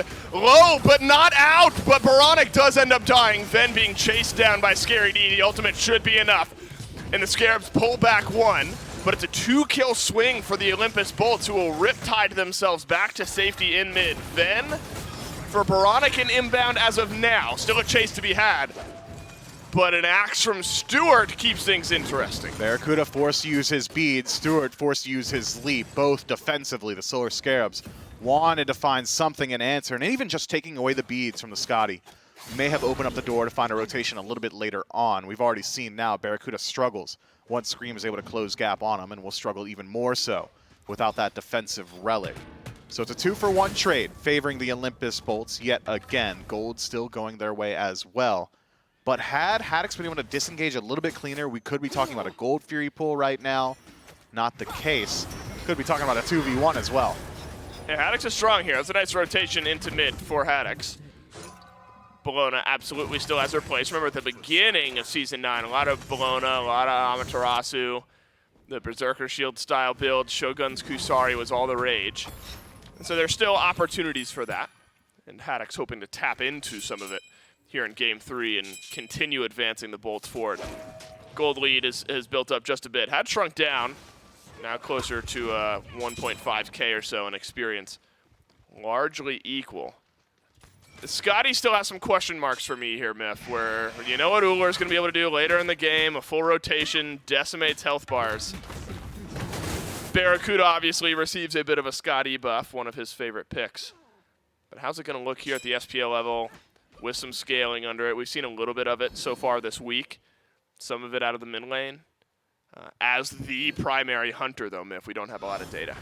No matter what in the late game, you're just an auto attacker, right? So there's at least that benefit. I think Scotty, more so than the majority of hunters, is almost going to act as a secondary assassin for your team. Just that 1v1 potential, the instant gank with the teleporting dog from the ultimate, great CC lockdown. So any 1v1s that go Barracuda's way come late will likely favor him unless Scream is able to get some pretty crazy plays with this Soul Eater and resustain throughout the entirety of that damage output. The Olympus Bolts looking to put some pressure towards these Oracles. He's found 2 with the ult. Uh-oh, inbound again in the River's Rebuke. We have seen this story a lot, but no kill to be had for the Olympus Bolts. Instead, Awesome Jake being jumped on by Scary D. A couple Riptides out. Actually put inbound in a bit of a precarious spot. Ultimate out from Barracuda as well. Lasbra blinks forward. What does the Pal get? An ultimate out of inbound and a pull onto Stewart. But the ADC has been pulled into the front line of the Bolts, but nothing has happened. Haddix sends an ultimate towards the back line of the Solar Scarabs. The Scream is being chased on through. Will not make it into the wall. Wouldn't have mattered anyway, as Venenu had enough damage. Haddix continues to just tank up damage on the back of this fight. Gets taken low, but not taken out. Yu Huang ultimate pulls Haddix back in, but not enough damage to finish off the kill. Scary D now acting on zone duty, and he's forcing the Bolts back. Look at Barra. Barra is full HP, doesn't have his ultimate, but has the legs to maybe stay in this fight. I spoken too soon. His health bar is evaporated, but so is Awesome Jake, says the double dash from Scary D. Evens up this fight. Jake dies as Scream had earlier, and it's not an immediate Gold Fury pull for the Scarabs. Happy with just the kill. Man, this Yu Huang was an untested element, but he has been massive in the team fight. Veronic pulls back 2, collides with the dragon in the center, massive damage output, forces the Olympus Bolts back. That survivability and the third ability that we were talking about a little bit earlier, still certainly there. Scary D gonna go down here. Lots of damage out of Lasbra and Haddix. Scary D largely on his own, but the Bolts didn't know that, and so a tower dive just simply was not on the menu for those 2 members of the Olympus Bolts, and they'll head their way on back. So a good fight from Lasbra to find some initiation, been forcing out the ultimate from inbound. And that's been a thread we should follow throughout this game, where the River's Rebuke from Jake have just caught out inbound consistently, and it's only made him pay a couple of times. Of the 4 deaths that inbound has, the River's Rebuke have only been a couple of them, but it's such an awkward spot, it feels like, for inbound to be in. You want to walk forward, but the walls from Jake have just been punishing. They have been. He hasn't been allowed to utilize his healing in these team fights. It's been all-in engagements every single time. Generally, when you're playing things like the Sylvanas, you want to take a slower approach to the engagement. All right, let's look for some poke, back up, use the Wisp, resustain, go back in, rinse, repeat. And that efficacy is going to be mitigated because Awesome Jake is playing a healer as well, so the Olympus Bolts have got similar opportunities. But this all-in style seems to be favoring the Olympus Bolts, who've got great disengage tools. Every single time Barracuda gets dived on, it's ice on my feet, all of a sudden I'm moving quicker, and then drop the dog, root everybody right behind him. So I'd like to see the Scarabs try and slow down some of these fights a little bit more so. Play around that ranged initiation. How many times have we seen Inbound just go for the pool and then say, all right, I missed, back up, try again. Right. It's go for the pool, all right, I missed, well, I guess I got to get in there anyway, walk Right. up, Wrath of Terra, all that stuff. I think they could play a much more patient style from here. Worth mentioning, Inbound has Shell, hasn't upgraded it to Phantom Shell yet. At some point, that's going to be impactful for the Solar Scarab support as we get back in to game number 3. And Inbound with the Lotus Crown, remember that was pretty popular as well. Any of these healing style characters, gods, would love the synergy with the Lotus Crown. And Sylvanas, not one we've seen all that often, but still has that option. Inbound does walk forward, looking for a root on Jake. Had it a second ago, but Barracuda instead jumped on by Scream, and his health bar eviscerated. Knock up from Inbound, but a jump out from Venenu keeps things interesting. Lasbra up into the powwow, sends a chain towards Stewart, who has to use both of his actives, and Haddix Rip. Still on the chase. Scream has completed the dive on the back line, but Barracuda has survived. It's a 2-for-2 trade as we stand, but it's the Solar Scarabs hoping for the disengage. Scream cannot rejoin the fight, and Haddix has just started. Baronic left alone does not love his odds in this 1v1. It's going to take a little bit of peel from Inbound. Some healing, a pull will do just enough. Haddix, no ultimate, will not be able to close that gap again. The only one at risk now is this Sylvanas. I wonder, should be a chase down here from the Bolts. Inbound, yeah, he's going to walk into the Riptide, and he's going to walk around the Riptide. Nice root down, but Haddix wants the kill, and Haddix will get it. And that lone kill on the Inbound at the end really tilts the scales back to the Olympus Bolts. Just the one extra kill as Inbound puts his life on the line, saves the life of Baronic in exchange for his own. But also, Myth, a heavily staggered out kill means that the Gold Fury will be pulled and confirmed by the Olympus Bolts. Insult to injury, the Solar Scarabs do realize Gold Fury is pulled as the Bolts had brought minions with them.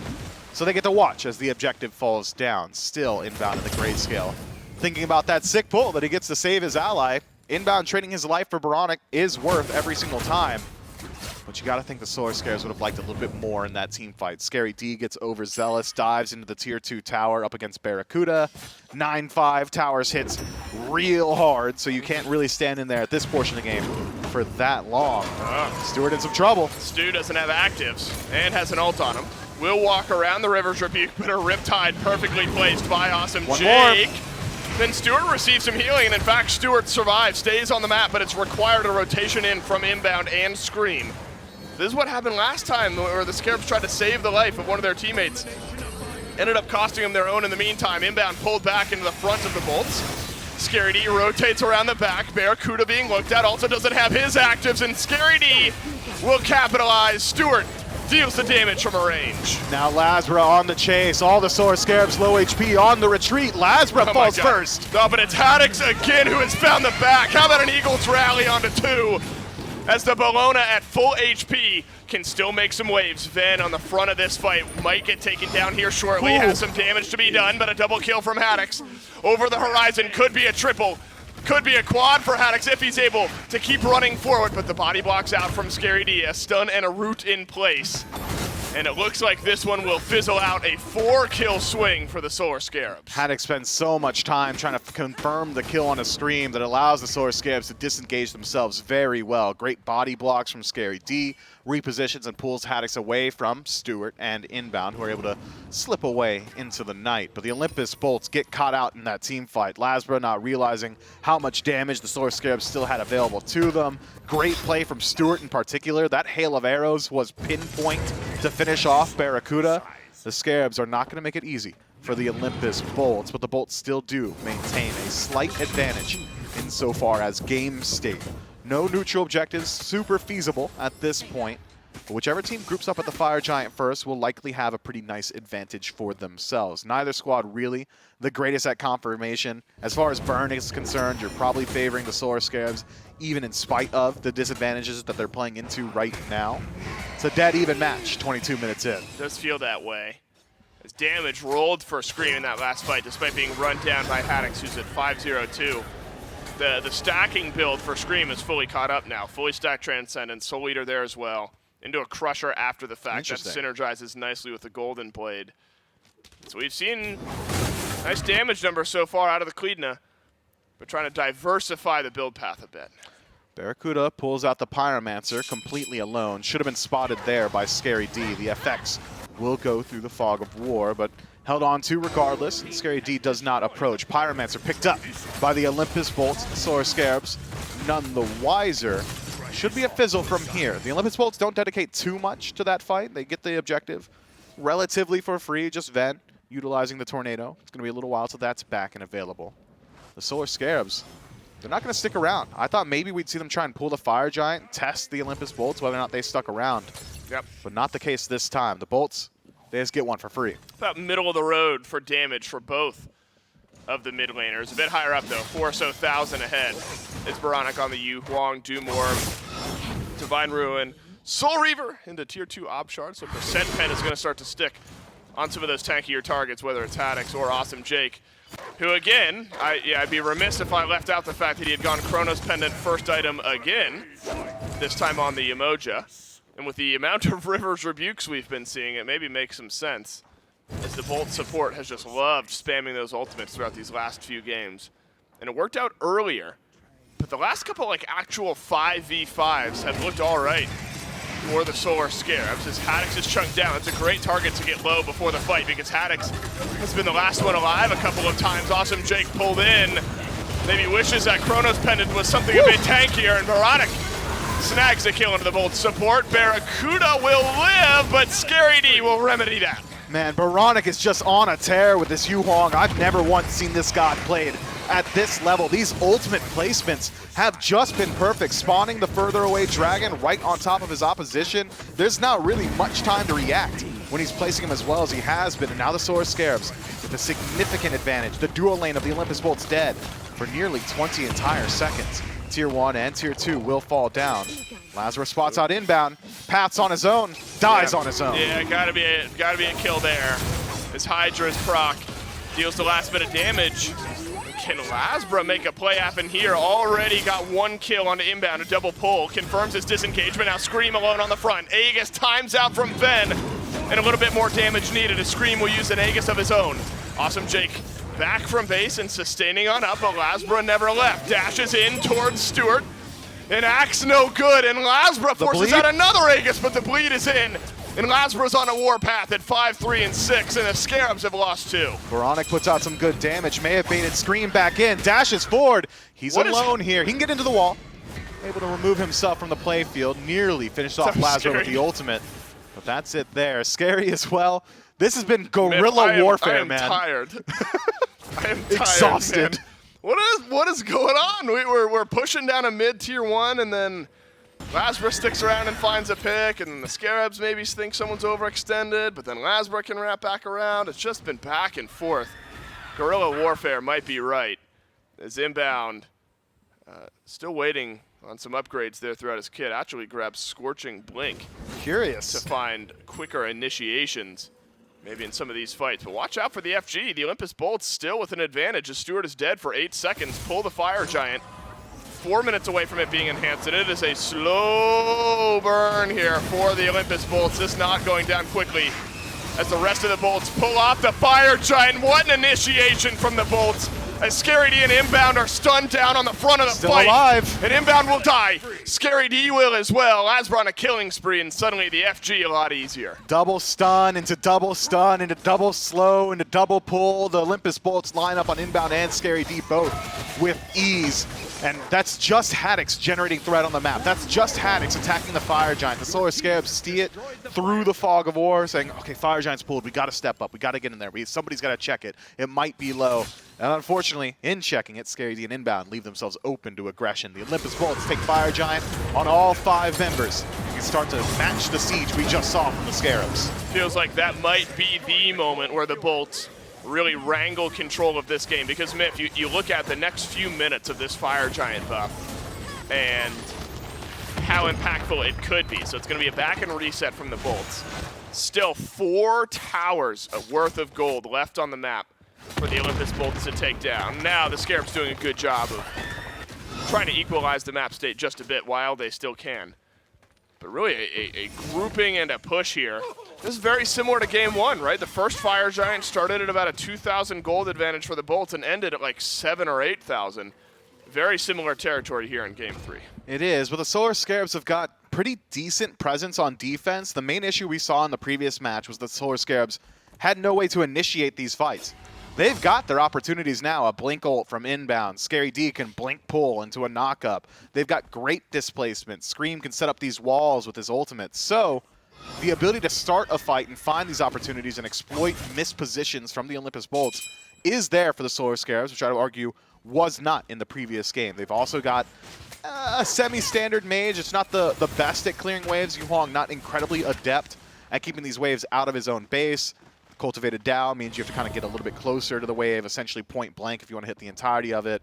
The first ability is just dot damage. If you're not hitting the initial burst damage, isn't nearly as high. So maybe more so up to Stewart to clear out the waves himself. And if Ull's having to use any part of his combo on anything that isn't a god, that's not an ideal situation. But the Solar Scarabs should be able to at least force the Olympus Bolts to slow play the siege.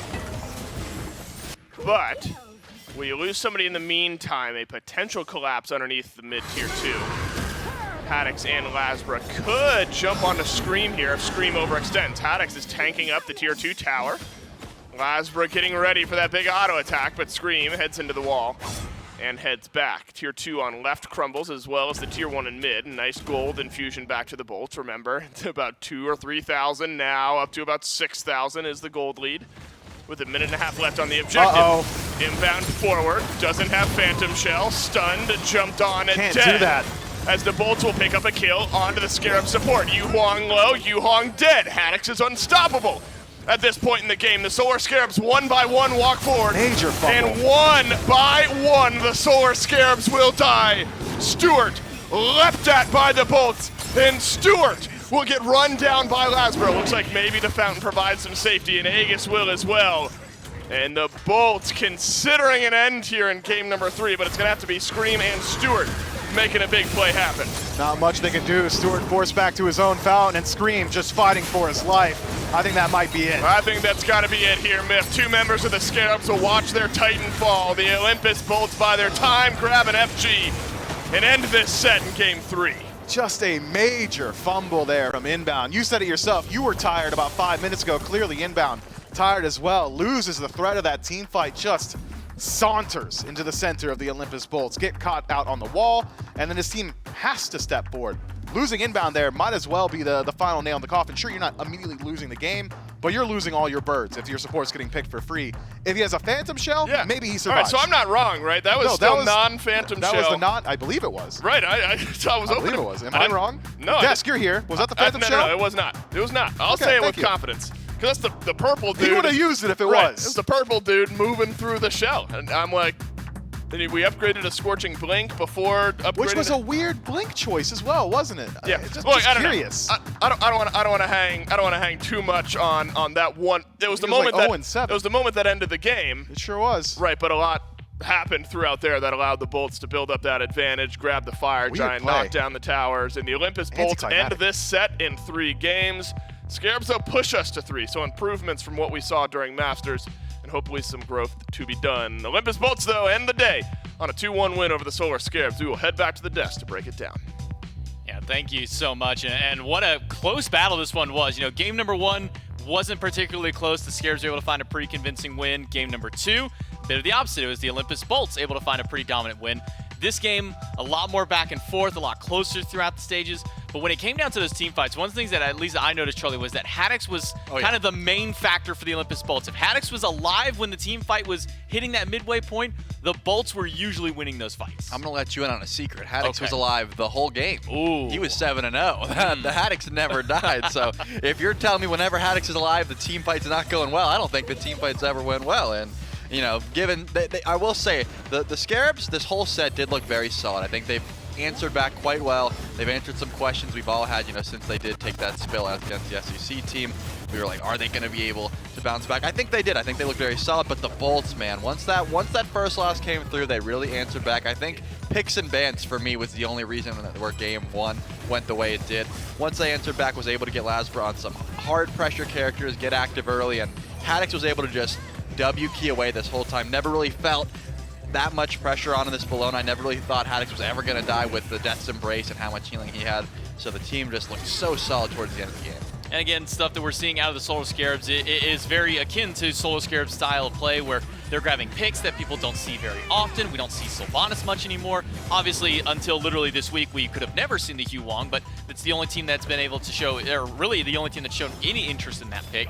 And then going around there, the Shiva that's also kind of fallen out of favor, fallen out of priority. Scary D still showing that there is some light to this god, finished out 6-3 and 3 for himself, but at the end, when you're solo laner, we always talk about, if your carries are going undying, it's a pretty good game for you. When Haddix, for as much as he was doing in the backline, is going undying, for as much as he was doing in those team fights going undying, that is not a fun one to go up against, especially when he's putting out 78,000 mitigated. That's what I'm looking at, yeah. When I was like, okay, because he was healing a lot. He had the Death's Embrace, he had the Scourge, and then I was like, I wonder how much damage he really mitigated there. 80,000, that's not okay. I don't like reading that at all. No. I don't envy anyone that was trying to kill that Bellona, and again, it was all set up through just so much pressure in the jungle. I love seeing Lasbra on these assassins, and the Poseidon wasn't doing it for me, but after they got off that and they were going to those high style pressure picks, looked so solid.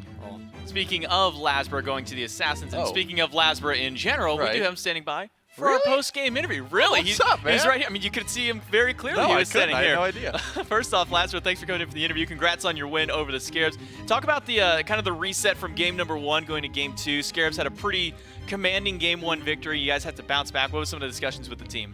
Yeah, I mean, global pressure is just very strong right now. We have Crit, we have Mercury, Schönebug. It's kind of hard to play into, especially if you fall behind. And Mercury has like pretty good early gank, so it's okay. We just shake it off. We tested the Poseidon jungle.